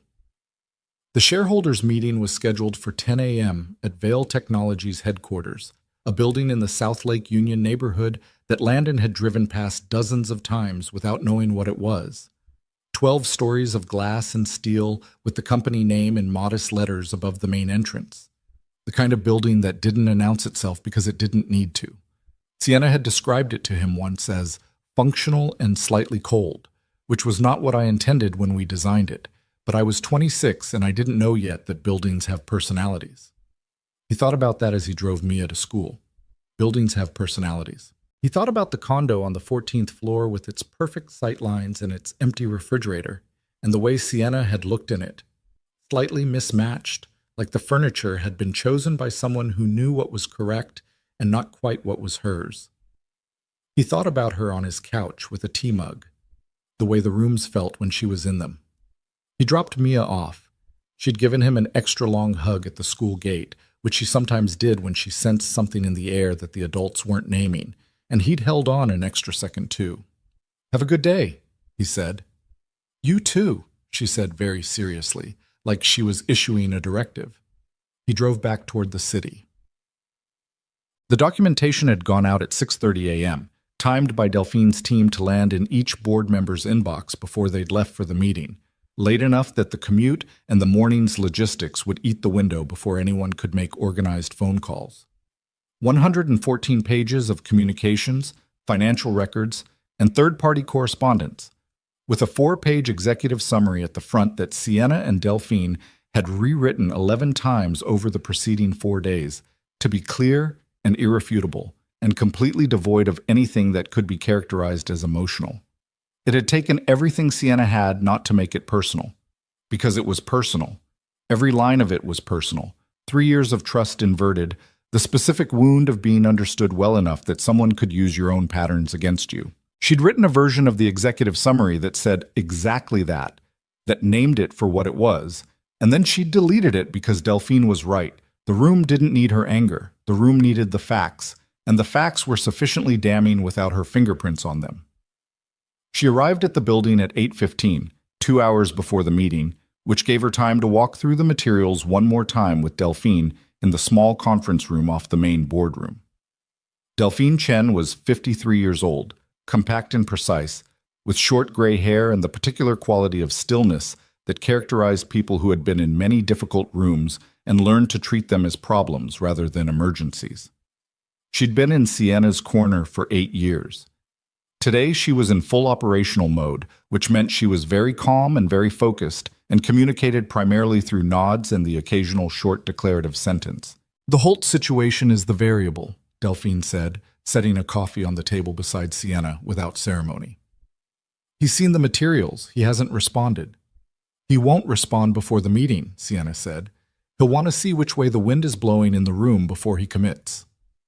That's consistent with how he's operated. Which means we need the room to be unambiguous before he has to decide. Sienna looked at the printed executive summary. "What's your read on Kessler?" "Kessler is solid. She's been uncomfortable with Forsyth's methods for months.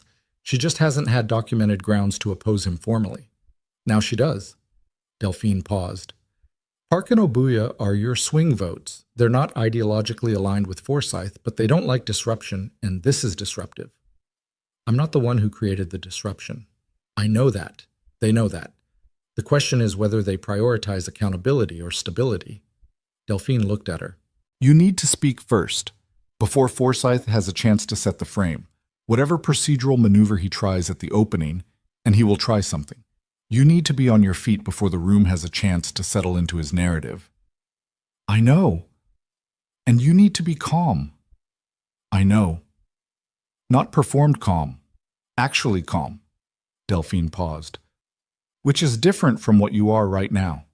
Sienna looked at her. I'm calm. You've been stirring that coffee for 4 minutes, and you haven't drunk any of it. Delphine took the spoon out of Sienna's hand and set it on the table. You built this company from nothing, Sienna. You've been in rooms far more hostile than this one. Today you have documentation, preparation, and the moral high ground. That combination wins. It should win. It will win. Delphine held her gaze. And if it doesn't win today, we take it to the next available mechanism and we win there. This doesn't end today regardless of how today goes. But it's going to go well. Sienna nodded. She picked up the coffee and drank some of it, which was cold and not good, and it didn't matter. Tell me the names in order, Delphine said. Sienna told her. They went through the board, member by member, what each one needed to hear and how, until the shape of the room was something she knew by memory rather than by anxiety. At 9:40, she stood up, straightened her jacket, and went to get it done. Forsyth was already in the boardroom when she entered. He was standing near the windows talking to one of the outside investors, a man named Reardon who had been on the board for 6 years, and whom Sienna had always found technically competent and personally opaque. Forsyth looked over when she came in. He was 61 years old, silver-haired, with the particular bearing of a man who had spent decades in rooms exactly like this one, and had learned to treat them as a natural habitat. He'd been with Vale Technology for 4 years. She had promoted him to Chief Operating Officer 18 months ago, on the basis of a track record she now understood differently. He met her eyes for a second, then looked back at Reardon. Not aggressive, not guilty, blank. The blankness of someone who had decided the outcome already and was waiting for the formalities to confirm it. She took her seat at the head of the table. The room filled in over the next 15 minutes. 11 board members total, plus legal counsel for the company, plus Delphine in her capacity as both board member and primary shareholder representative. Willard came in at 9:58, 2 minutes before the scheduled start, and sat down without looking at Sienna. Holt came in at 9:59, took the seat across from Willard, and arranged his papers with the careful attention of a man who was trying not to make eye contact with anyone. At 10 o'clock exactly, Forsyth opened his mouth. Sienna was already standing. Before we begin with the formal agenda, she said, and her voice was level and clear, and the room went quiet with the slight surprise of an interruption before the thing had properly started. I want to draw the board's attention to materials that were distributed this morning via email. If everyone can open those documents— Ms. Vale, Forsyth's voice was controlled. The agenda is for formal business items, she said, without raising her voice. What I'm raising is informational, not a motion. Board members are always permitted to introduce informational materials. I'd ask for 5 minutes. She looked around the room, not at Forsyth, at the other faces.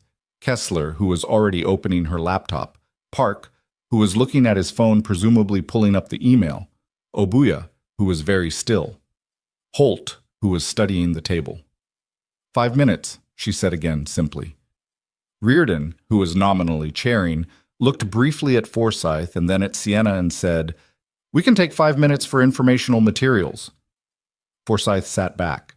Sienna had done this before.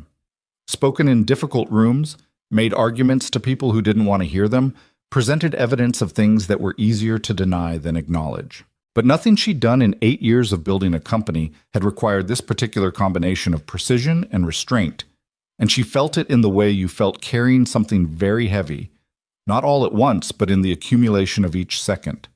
She walked them through it. The summary first, 4 pages, key points. Then the communications. She didn't read them aloud. She pointed to the timestamps, the participants, the pattern. 3 months of it, laid out not dramatically, but methodically, the way Delphine had taught her. Let the facts carry the argument. Your job is not to prosecute. Your job is to illuminate. She watched the room as she spoke. Kessler's expression moved from focus to something harder and cooler. Park looked up twice from his phone screen, his face doing the particular recalibration of someone encountering information that contradicts a prior assumption. Obuya put his pen down at the 12-minute mark, which was 7 minutes past the 5 she'd asked for, and nobody had stopped her. Holt didn't look up.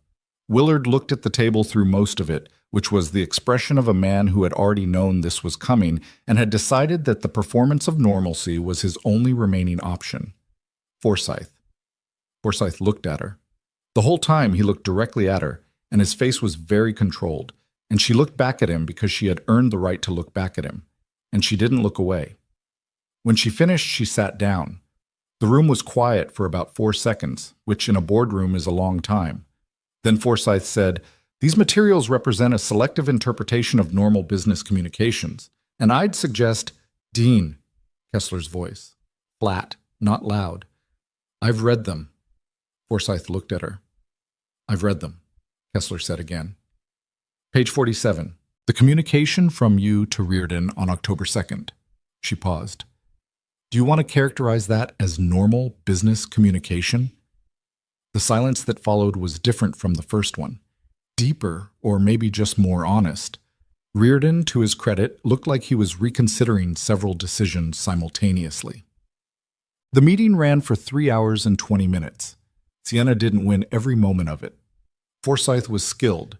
He'd spent 40 years in corporate environments learning exactly how to operate in exactly these rooms, and he had moves she hadn't anticipated, and he used them. He challenged the provenance of the communications. He questioned the methodology of the summary. He proposed procedural delays that cost time and required Delphine and the legal team to counter with citations. He was not a man who surrendered easily or acknowledged things plainly, and for a significant portion of the middle of the meeting, the room had the particular quality of something that could go either way. Holt voted with Forsyth on 2 procedural questions.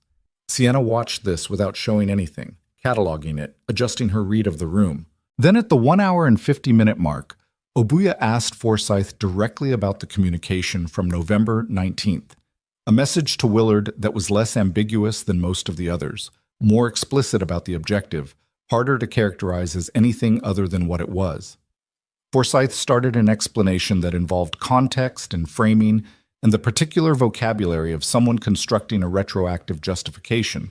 And about 90 seconds into it, Obuya held up one hand and said, "I've read it 3 times this morning. There isn't a context that changes what this says." He said it quietly, without drama. But the room heard it the way rooms hear things when they've been waiting for a direction to settle in. Park said, 5 minutes later, "I'd like to move that we table the leadership review motion currently on the agenda pending a formal investigation of the materials presented today." Kessler seconded. The vote was 7-4. Forsyth sat very still. The leadership review motion, the one that had been the culmination of the last 8 months of work against her, the one that would have begun the formal process of removing her from the company she'd built, was tabled, pending investigation, which meant that the narrative he'd built, the strategy he'd executed, the betrayal he'd constructed over years, had not produced the outcome he'd calculated. It wasn't over. Investigations took time. Willard and Forsyth hadn't resigned and weren't going to immediately, and the work of formally resolving the governance situation would extend into the new year. She knew this. Delphine had told her this morning, and she'd absorbed it as a fact, but the room had chosen, and in choosing, it had chosen her. She thanked the board. She was professional and brief and gave nothing away in her face. She shook hands with the people whose hands she could shake without manufacturing something she didn't feel, and she didn't shake the ones she couldn't. And she walked out of the boardroom with Delphine and down the hallway toward the elevator, and then Delphine put her hand on Sienna's arm and said simply, "You did it." Sienna looked at her.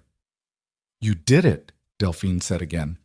And Sienna, who had held herself together through 114 pages of evidence and 3 hours and 20 minutes of the hardest professional fight of her life, felt the composure shift in a way she didn't stop. Not completely.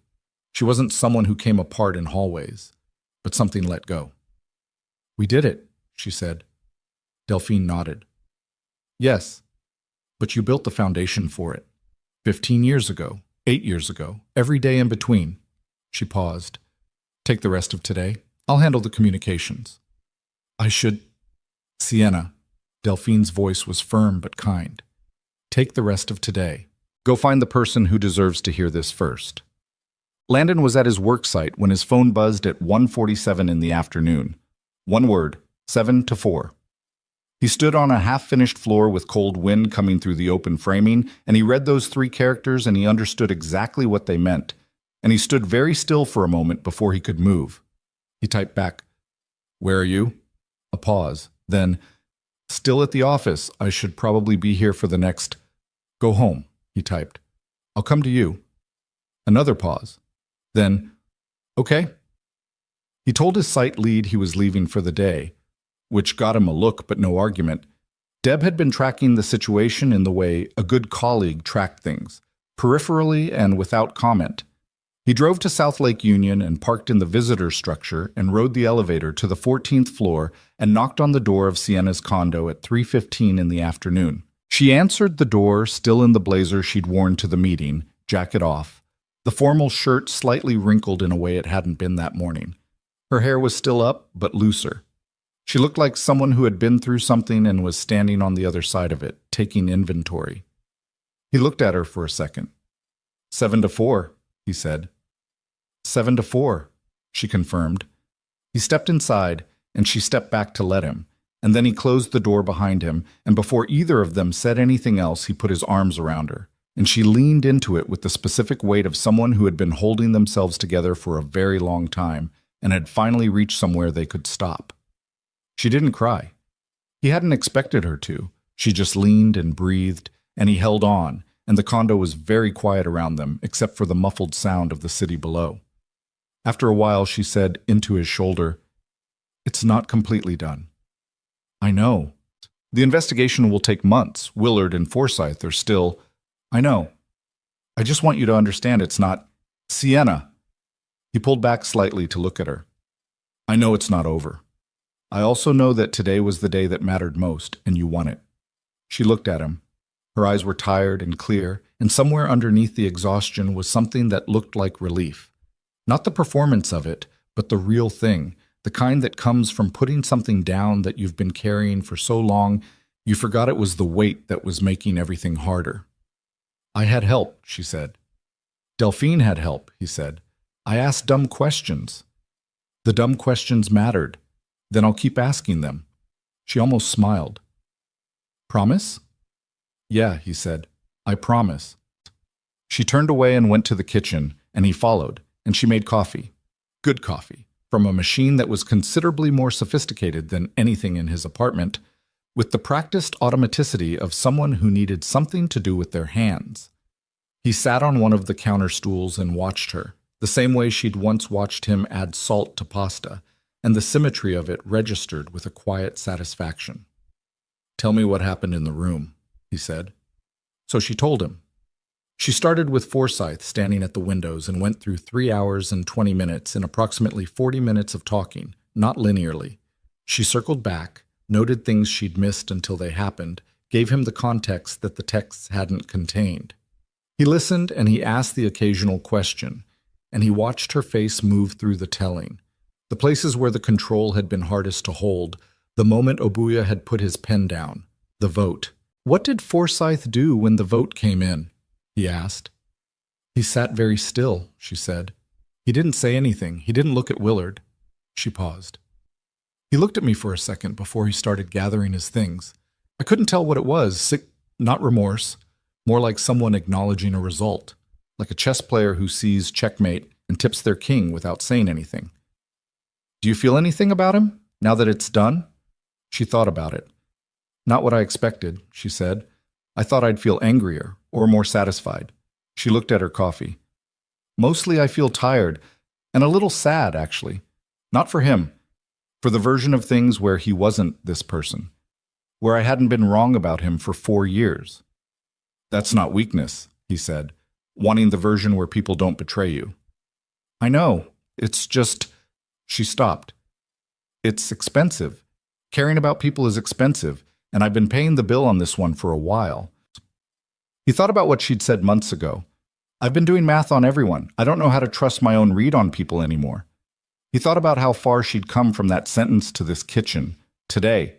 a win she'd earned by preparing for every angle and trusting the right people anyway. "For what it's worth," he said, "your read on me was correct." She looked at him. "From the start," he said, "whatever your read was, it was correct." She held his gaze for a long moment. Then, "I know," she said. "I've known for a while." "Then maybe the instincts are still good." She was quiet, turning the coffee mug in her hands, a gesture he'd come to recognize as her version of thinking out loud. Then she set it down. "I owe you an apology," she said. He frowned. "For what?" "For the photographs. Of Mia. I know we talked about it, and I know you said you weren't angry at me, but—" She met his eyes. "She got pulled into something she had nothing to do with because of her connection to me, and I'm sorry for that, genuinely." He was quiet for a moment. "It wasn't your doing," he said. "It was the consequence of my situation. And your situation was created by people who chose to weaponize anything they could find, including us." He paused. "You didn't make that choice." "They did." "Still." "Sienna." He looked at her directly. "I'm not holding this against you. I was scared for Mia, and I was angry, and I pulled back because I needed to protect her. Not because I blamed you." He paused. "The people who did that are going to face what's coming from the investigation. That's the consequence that matters." She absorbed this, nodded slowly the way she did when she was accepting something she'd been holding against herself and finding it lighter than expected once someone else held it for a moment too. "How is she?" Sienna asked. "Mia?" "Good. She asked about you a few days ago." Something moved through Sienna's face. "She did?" "She wanted to know if you were okay. She'd heard something at school about people being mean on the internet." He paused. "She said it wasn't fair." Sienna looked at the counter for a moment. "She's 6, she said quietly. "She's Mia," he said. "She has a firm concept of fairness." "What did you tell her?" "I told her you were working on fixing it." She was quiet for a moment. When she looked up, her expression had the quality he'd seen once before, in the diner in Burien, when she'd told him she cared about him, under the fluorescent lights. That thing underneath the armor, the thing she didn't always let show. "I want to see her," Sienna said. "If that's—" "I want to, when this settles enough." "She wants to see you," he said. "That's already decided from her end." Sienna laughed, a small, real sound. "She's remarkable." "She is," he said. "I'll tell her you said so." "Don't. She'll be insufferable about it. She'll be right about it, which is worse." Outside, the December light was going. 4 in the afternoon and nearly dark. The city below the windows beginning to come on in all its lit-up winter grid. He thought about the last 3 months.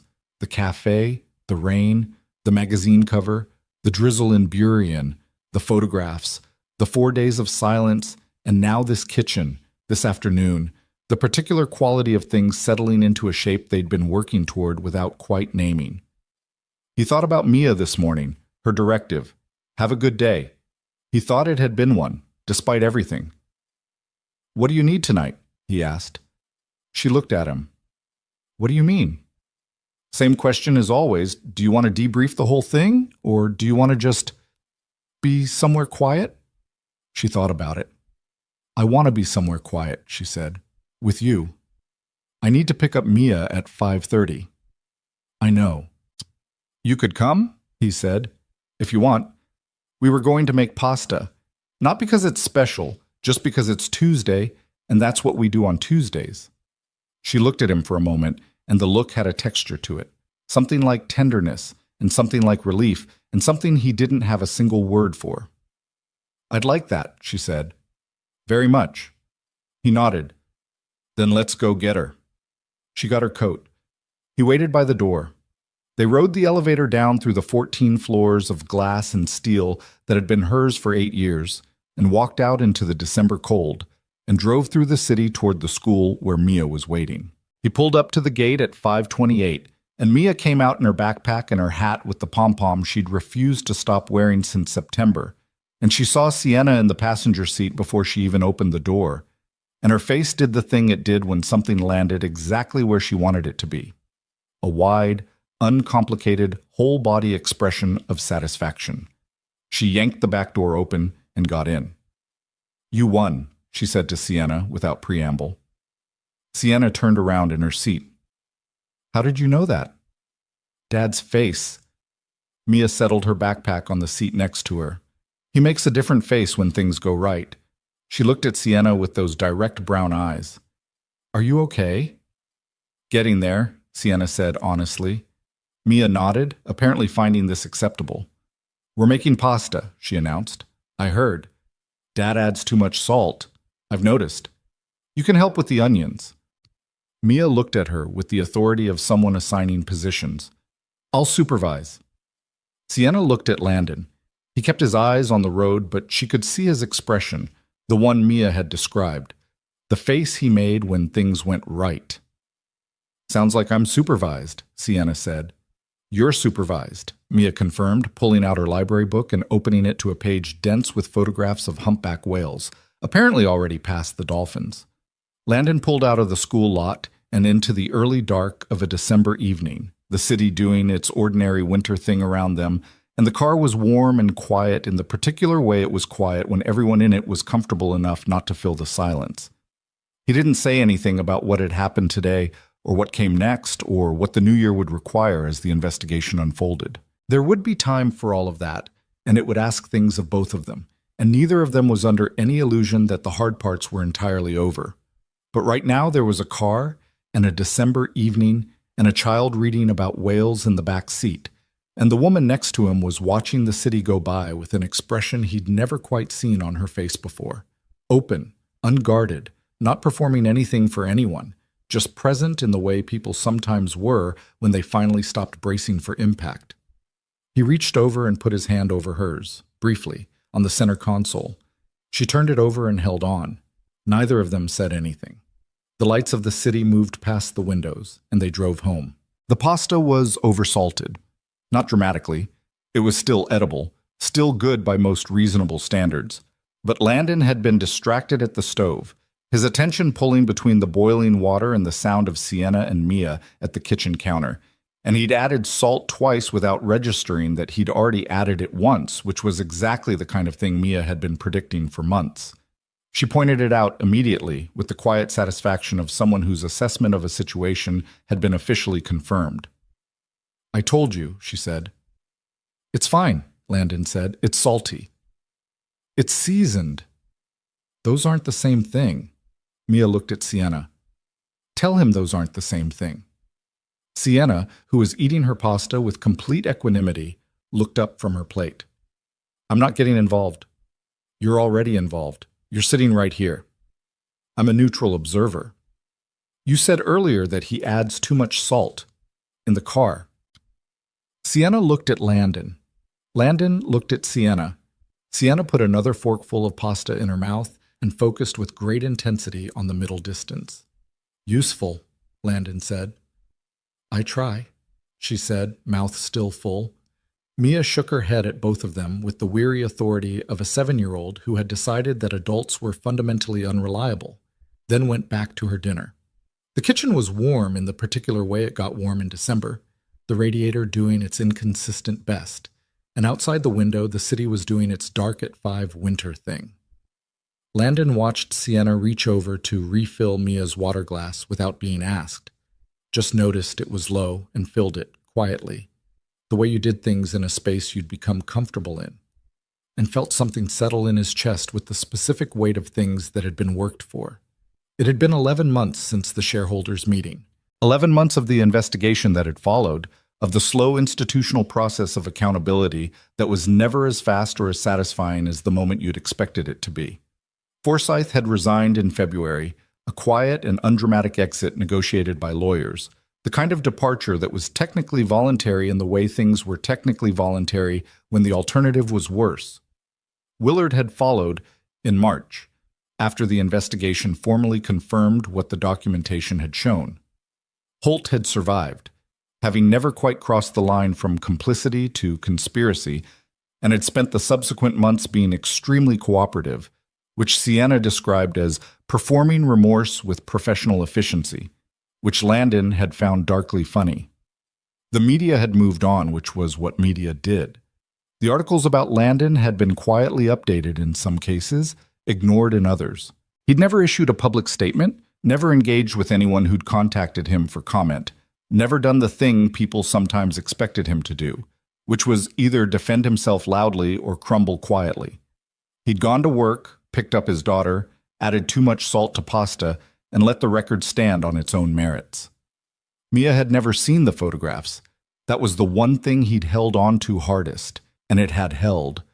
The investigation's formal findings had been released in May. The narrative that Willard and Forsyth had constructed, the one that portrayed Sienna as emotionally compromised, distracted, unfit, had been officially characterized in the board's public statement as a coordinated effort to undermine leadership through deliberate misrepresentation. 7 words. Landon had read them in his car on a Tuesday morning and sat there for a moment before driving to work, thinking about how long it sometimes took for a true sentence to become a public one. Sienna had called him the morning the statement went out. She hadn't said much. They didn't need to say much anymore, about most things. But she'd said, "It's done." And there had been something in those 2 words that contained everything the previous year had cost, and everything it had been worth. "It's done," he'd said back. "Yeah. How do you feel?" A pause. "Like I can breathe all the way," she'd said. I forgot what that felt like. He thought about that conversation sometimes in the months that followed, when life settled into the shape it was building toward. Not a grand shape, not a dramatic one, but a real one. The kind built from Tuesdays and Saturdays, from school pickups and soccer games and dinners that were sometimes oversalted, from the slow accumulation of ordinary things done in the same rooms with the same people until those rooms and those people became, without announcement, something you couldn't imagine not having. Sienna had a drawer at his apartment by April. Just one, which she'd mentioned needing on a Wednesday, and which he'd cleared out and pointed at without ceremony, and she'd put some things in it without ceremony, and neither of them had treated it as a milestone or a declaration because it wasn't either of those things. It was a drawer. It was practical, and the not making it into something was, in its own way, its own kind of statement. She came to dinner twice a week, usually. She attended Mia's soccer games with the same thermos of coffee and the same genuine investment in the outcomes, which Mia accepted as completely normal in the way children accepted things that had been consistent long enough. She and Mia had, over the year, developed their own specific dynamic that operated largely independent of Landon. A running disagreement about whether dolphins or whales were more intelligent that had apparently been ongoing since March, and showed no signs of resolution. A shared and slightly baffling enthusiasm for a British baking competition that they watched together on Saturday afternoons, while Landon did other things because he'd been excluded from the viewing sessions after making one comment about fondant that had been deemed insufficiently respectful. He found this deeply satisfying, for reasons he couldn't entirely explain and didn't try to. His sister Renata had met Sienna in the spring. Landon had been braced for the particular quality of attention Renata brought to people he cared about. Thorough, loving, and not always comfortable, but it had gone better than he'd expected, which was to say that within 40 minutes of meeting, Renata and Sienna had been in what appeared to be an entirely serious argument about urban zoning policy that had lasted through dinner and resolved itself over dessert with a declaration from Renata that Sienna was the first person Landon has ever been with who can hold a position under pressure, which is extremely important. "I'll take it," Sienna had said. "You should," Renata had said. "I don't give it often." He'd watched this from across the table and thought, this is what it looks like when the right things fit. The cafe was Mia's idea. They were walking along the waterfront on a Saturday in October. Overcast, seasonably cold, the kind of day that felt honest about what it was without trying to be anything else. And Mia had stopped in front of a cafe with a blue awning and said, "Isn't this the place?" Landon looked at the sign, the anchor. The little bell above the door was the same one. "Yeah," he said. "It is." "This is where you met," Mia said. This was not new information. She'd asked about it months ago in the specific way she sometimes circled back to things she'd been thinking about, and they told her a version of it that was accurate and age-appropriate. "Can we go in?" Landon looked at Sienna. Sienna looked at the cafe, then at him, with an expression that was slightly amused and slightly something else, harder to name. "Sure," Sienna said. They got a table. The same window booth was occupied by 2 college students with laptops, so they sat in the middle of the room instead, which was fine. Mia ordered hot chocolate with the authority of someone who knew what she wanted and wasn't taking questions. Landon ordered coffee. Sienna ordered tea, then looked at it when it arrived and said, "I keep doing this. I don't actually want tea." "Muscle memory," Landon said. "I ordered tea the first time we were here because I was cold and not thinking clearly," she said. "I know. I've ordered it every time since, apparently. You're a creature of habit. I'm a creature of stress responses," she said. "There's a difference." "Is there?" She considered it. "Maybe not," she admitted. Mia was looking around the cafe with the absorbed interest she brought to new spaces, cataloging things, the exposed brick, the jazz coming from somewhere, the specials board above the counter. Then she looked at both of them. "What was it like?" she asked. "The first time." "Awkward," Landon said. "Very awkward," Sienna confirmed. "Because of the canal?" "Because of the canal, and because first meetings are generally awkward," Sienna said, "even when nobody's been in a canal." "Were you nervous?" "Very," Sienna said. Mia looked at Landon. "Were you?" "I almost left before she got here," he said. Mia looked at him with an expression that clearly communicated that this would have been an error of significant consequence. "Why?" "Because I hadn't done this in a long time," he said, "sitting in a cafe waiting for someone I didn't know." "What made you stay?" He thought about it. The honest answer was that he hadn't known at the time, had stayed out of some combination of stubbornness and not wanting to explain to Renata that he'd left before the person arrived. But that wasn't quite complete, either. He'd sat in that window booth watching the rain and thought once about what it meant to close yourself off from things, and whether there was a version of caution that was just another word for fear. "I was curious," he said. "About who was going to walk in?" Mia appeared to find this satisfactory. She turned to Sienna. "What about you?" "I was late," Sienna said, "and covered in mud, and I was fully prepared for him to take one look at me and decide he had better things to do. But he didn't. He told me to sit down," Sienna said. "Which was—" She paused.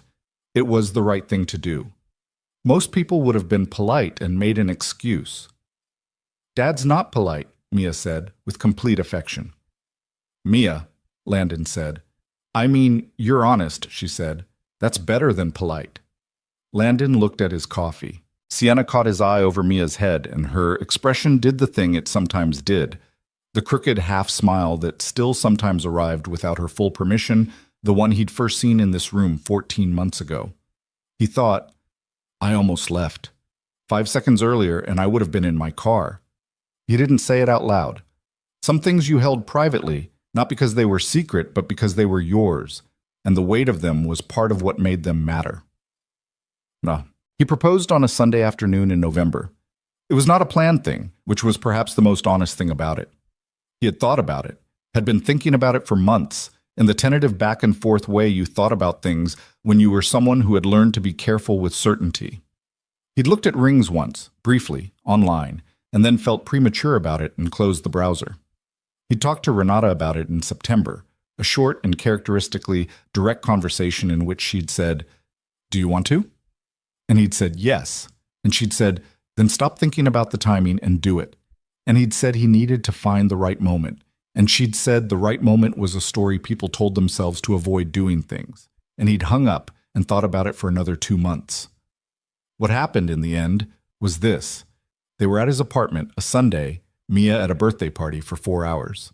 He and Sienna had spent the first hour doing the things you did when you unexpectedly had an empty house. Nothing particularly significant, just the quiet domestic things that were underrated in their own right. She'd been reading on the couch. He'd been at the table looking at something for work. The radiator had been making its noise. The afternoon light had that specific November quality, pale and sideways, coming through the windows and catching dust and making everything in the room look like it was inside something amber. He'd looked up at her on the couch, reading, her feet tucked under her, the $60 secondhand sweater, her hair loose in the way it only was when she wasn't anywhere she needed to perform anything. And he thought, this is the thing, not a peak moment, not a crescendo. Just this. A Sunday afternoon, the radiator, the light. Her reading on his couch like it was a thing she'd always done. He got up. He went to the bedroom and opened the box he'd bought 3 weeks ago and then felt premature about and put in the back of the sock drawer.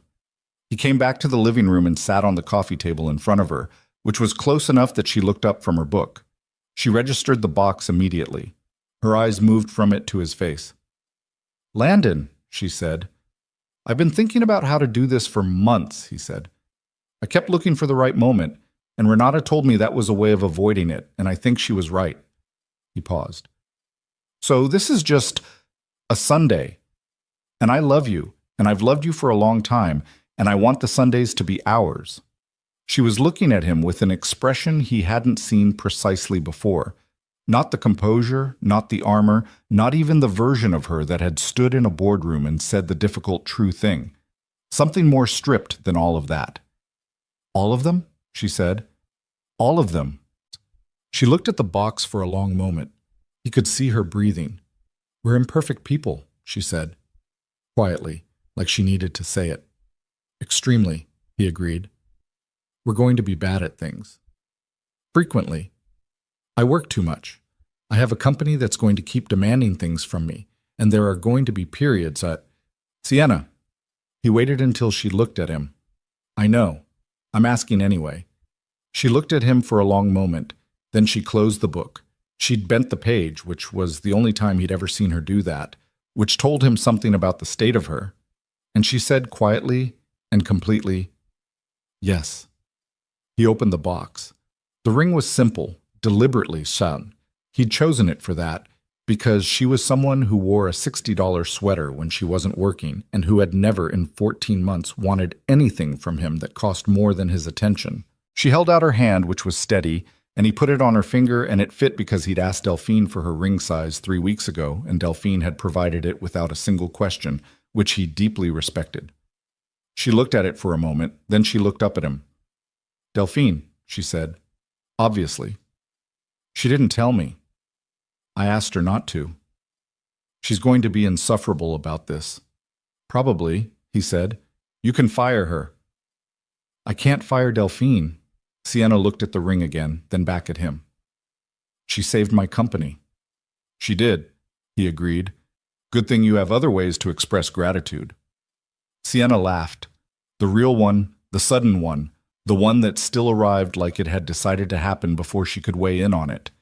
And she leaned forward and put her forehead against his, and they stayed like that for a minute, not saying anything, in the November light, in the quiet apartment, 4 hours before Mia came home.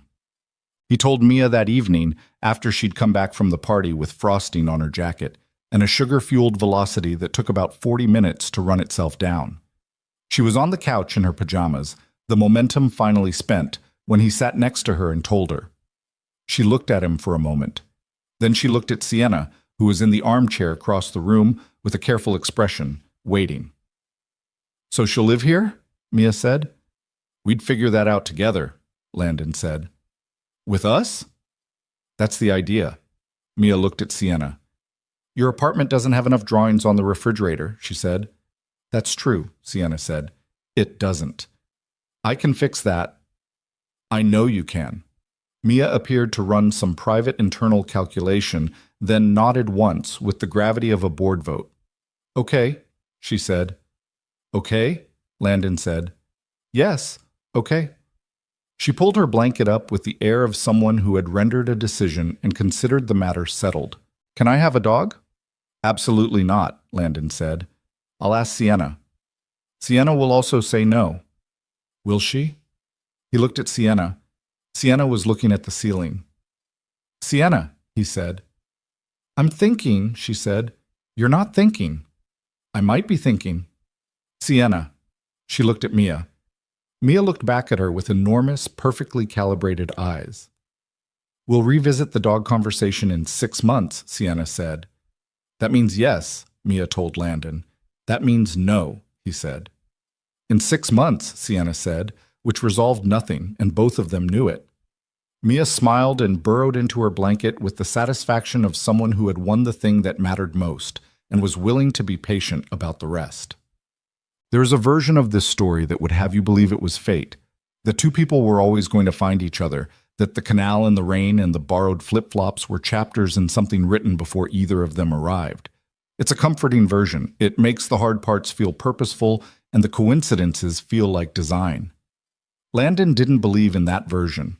What he believed, having lived inside the actual thing, was messier and truer, that two people had made a long series of small choices, to stay in the cafe, to ask the question, to call instead of not calling, to step toward instead of away, and that the accumulation of those choices, not any single destined moment, was what had built the thing they now lived inside.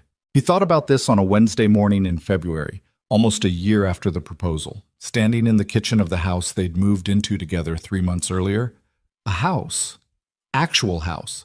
With a yard and enough bedrooms and a refrigerator that was currently covered in 26 drawings, because Mia had accepted the new space as a fresh canvas and proceeded accordingly. The house was in a neighborhood 10 minutes from Mia's school.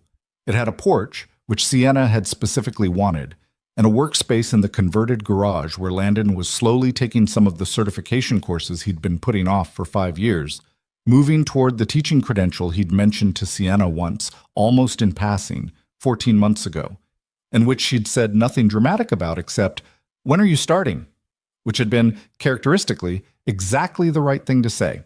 The company was stable. The investigation had fully resolved in the summer. Formal findings, formal consequences, the governance structure rebuilt on ground that had been cleared of what had been growing in it. Delphine had described the outcome as better than we had any right to expect, which from Delphine was something close to euphoric. Sienna worked long hours still, would probably always work long hours because the company was hers in the specific way that some things belong to people. Not because of ownership, but because of what it had cost to build it and what it represented. But she came home now. That was the different thing. She came home to a refrigerator full of drawings and an oversalted dinner and a child who had opinions about everything and a man who asked dumb questions that sometimes turned out not to be dumb. And she came home to all of it with the expression he'd first seen in a car on a December evening going to pick up Mia from school. Open, unguarded, present. They'd gotten married in April. Small, on purpose. The waterfront, a gray afternoon that had threatened rain and then held off. 15 people who mattered. Renata had cried, which she would dispute if asked. Delphine had not cried, but had stood in the back with an expression of profound self-satisfaction that she didn't bother to conceal. Mia had worn a dress she'd picked herself, deep blue with a pattern that she described as sophisticated, and had stood between them during the ceremony with the solemnity of someone who understood the weight of the occasion and was taking her responsibilities as witness seriously. The officiant had said the things officiants said, the good version of them, and Landon had looked at Sienna and thought about the cafe and the borrowed flip-flops and the scratch on her forearm, and his name was Oliver, and a parking garage in December, and a drawer in April, and a Sunday afternoon in November light, and he had thought, all of it. I would do all of it again. He'd said the words when it was his turn, and she'd said hers, and Mia had handed over the rings at the exact right moment with the exact right gravity, and it had been imperfect in all the ways real things were imperfect. Someone's chair had scraped loudly at a quiet moment. Landon had stumbled over a word and recovered. Sienna had gripped his hands harder than necessary and probably didn't know she was doing it. And none of it had mattered, because the realness was the point, and they'd had enough of the performance version of things to know the difference. What Landon had learned in the 2 years since a woman arrived at his table soaking wet and barefoot and already apologizing was this: that second chances were not really second chances, that framing implied you'd had a first chance and failed it, and that this new thing was a corrective, a retrial, a grace extended to someone who'd earned a second look. That wasn't what this had been. This had been a first chance at something he'd never actually had. Not a retry of his marriage, not a better version of what had come before, but a genuinely different thing, a thing that asked different things from him and gave different things back. Lauren had not been a mistake he was correcting. She had been a person who had known, before he did, that they were building in the wrong direction, and the courage of that knowledge, however painful the way she'd acted on it, had set him on the road that led to a cafe in October and a woman in borrowed flip-flops who had arrived soaked from a canal, ready to explain herself to a stranger, and had stayed. He'd thought for a long time that the life he'd built after Lauren, the careful, bounded, deliberate single-father life, was what he was, that the smallness of it was a choice and not a constriction. He hadn't been entirely wrong. The life had been good. The routines had been good. Mia had been raised in a structure that had given her the floor she stood on, the confidence that it would hold, but he had been half living. That was the honest truth, the one he could say now from the other side of it. He had been maintaining rather than inhabiting. He had kept everything in the range where it couldn't hurt him, and things that couldn't hurt you also couldn't reach you all the way, and he had been, quietly and without drama, less alive than he was capable of being. Sienna had not fixed this. That was the other thing he'd learned, the more important thing. She hadn't come into his life and repaired something broken.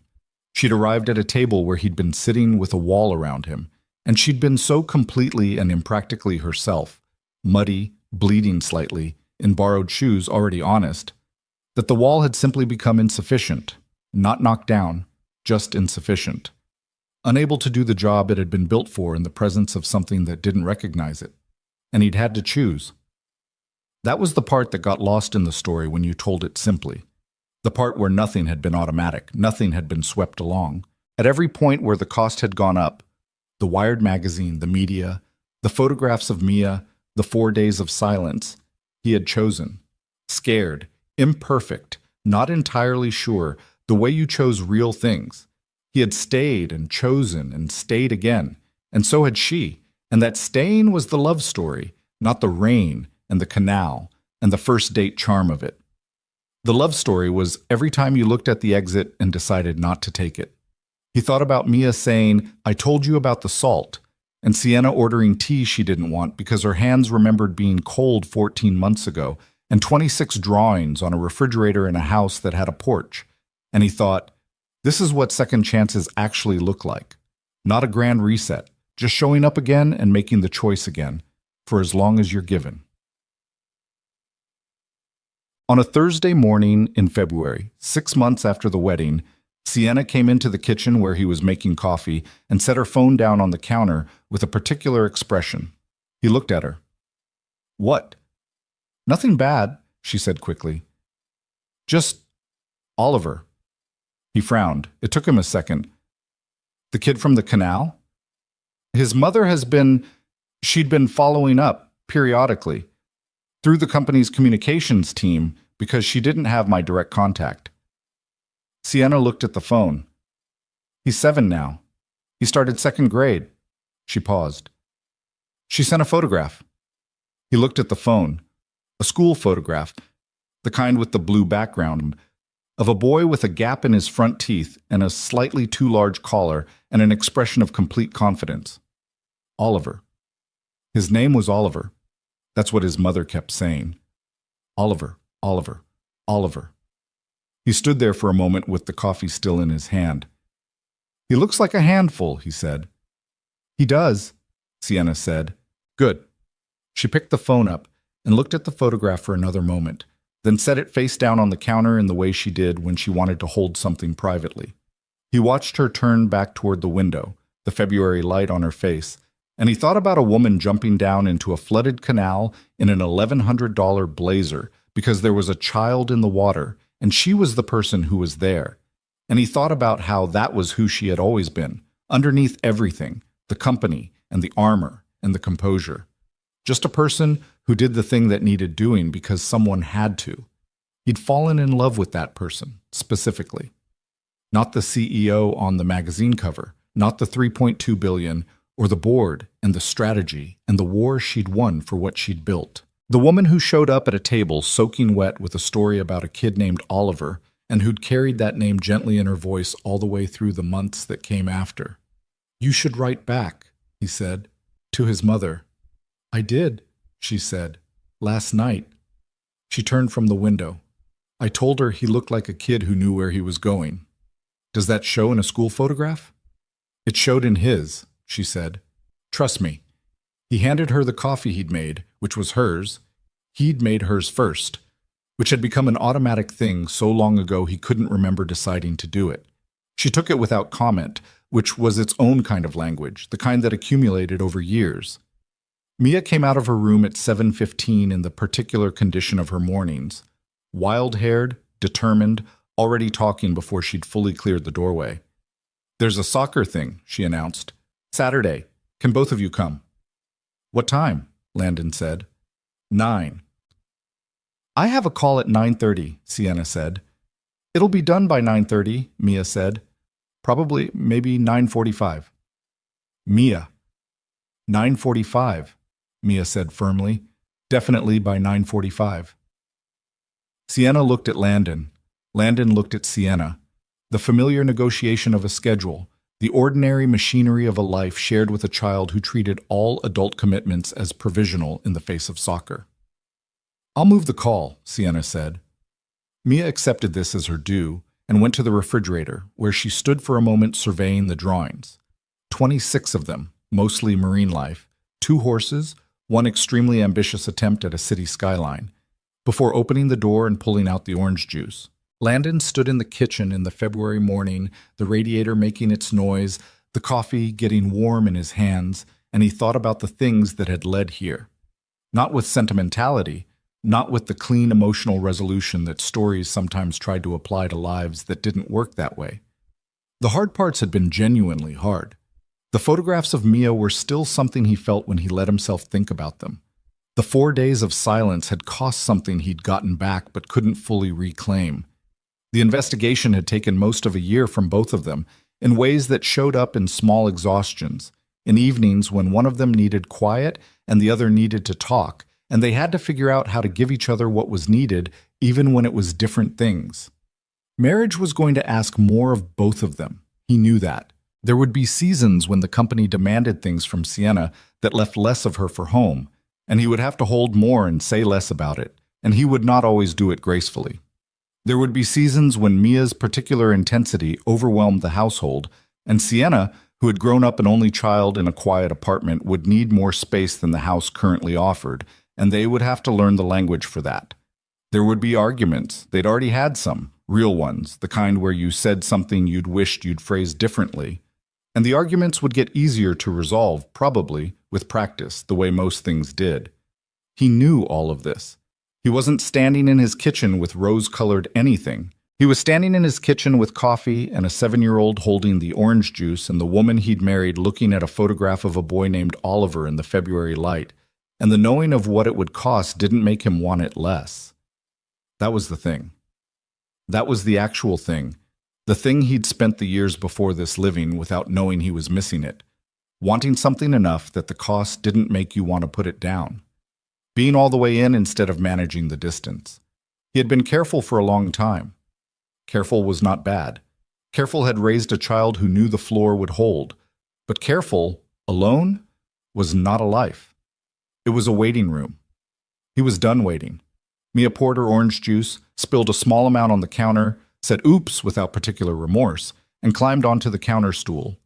Sienna wiped the spill with the dish towel that lived next to the sink, without comment, without making a production of it. Landon started making toast because it was Thursday, and on Thursdays Mia wanted toast, and the kitchen was warm and a little loud with the radiator and the toaster, and Mia's running commentary about the soccer thing on Saturday and whether the other team had a fast left midfielder. And outside the window, the city was doing its ordinary morning thing, and none of it was exceptional, and all of it was his. He thought once more about a cafe in October, and a woman who had showed up late and soaking and had stood at the edge of his table with a story she owed him. And steady hands, and a voice that didn't apologize for itself. He thought about what would have happened if he'd been 5 seconds faster. He thought, I would have missed everything. Not just the good parts.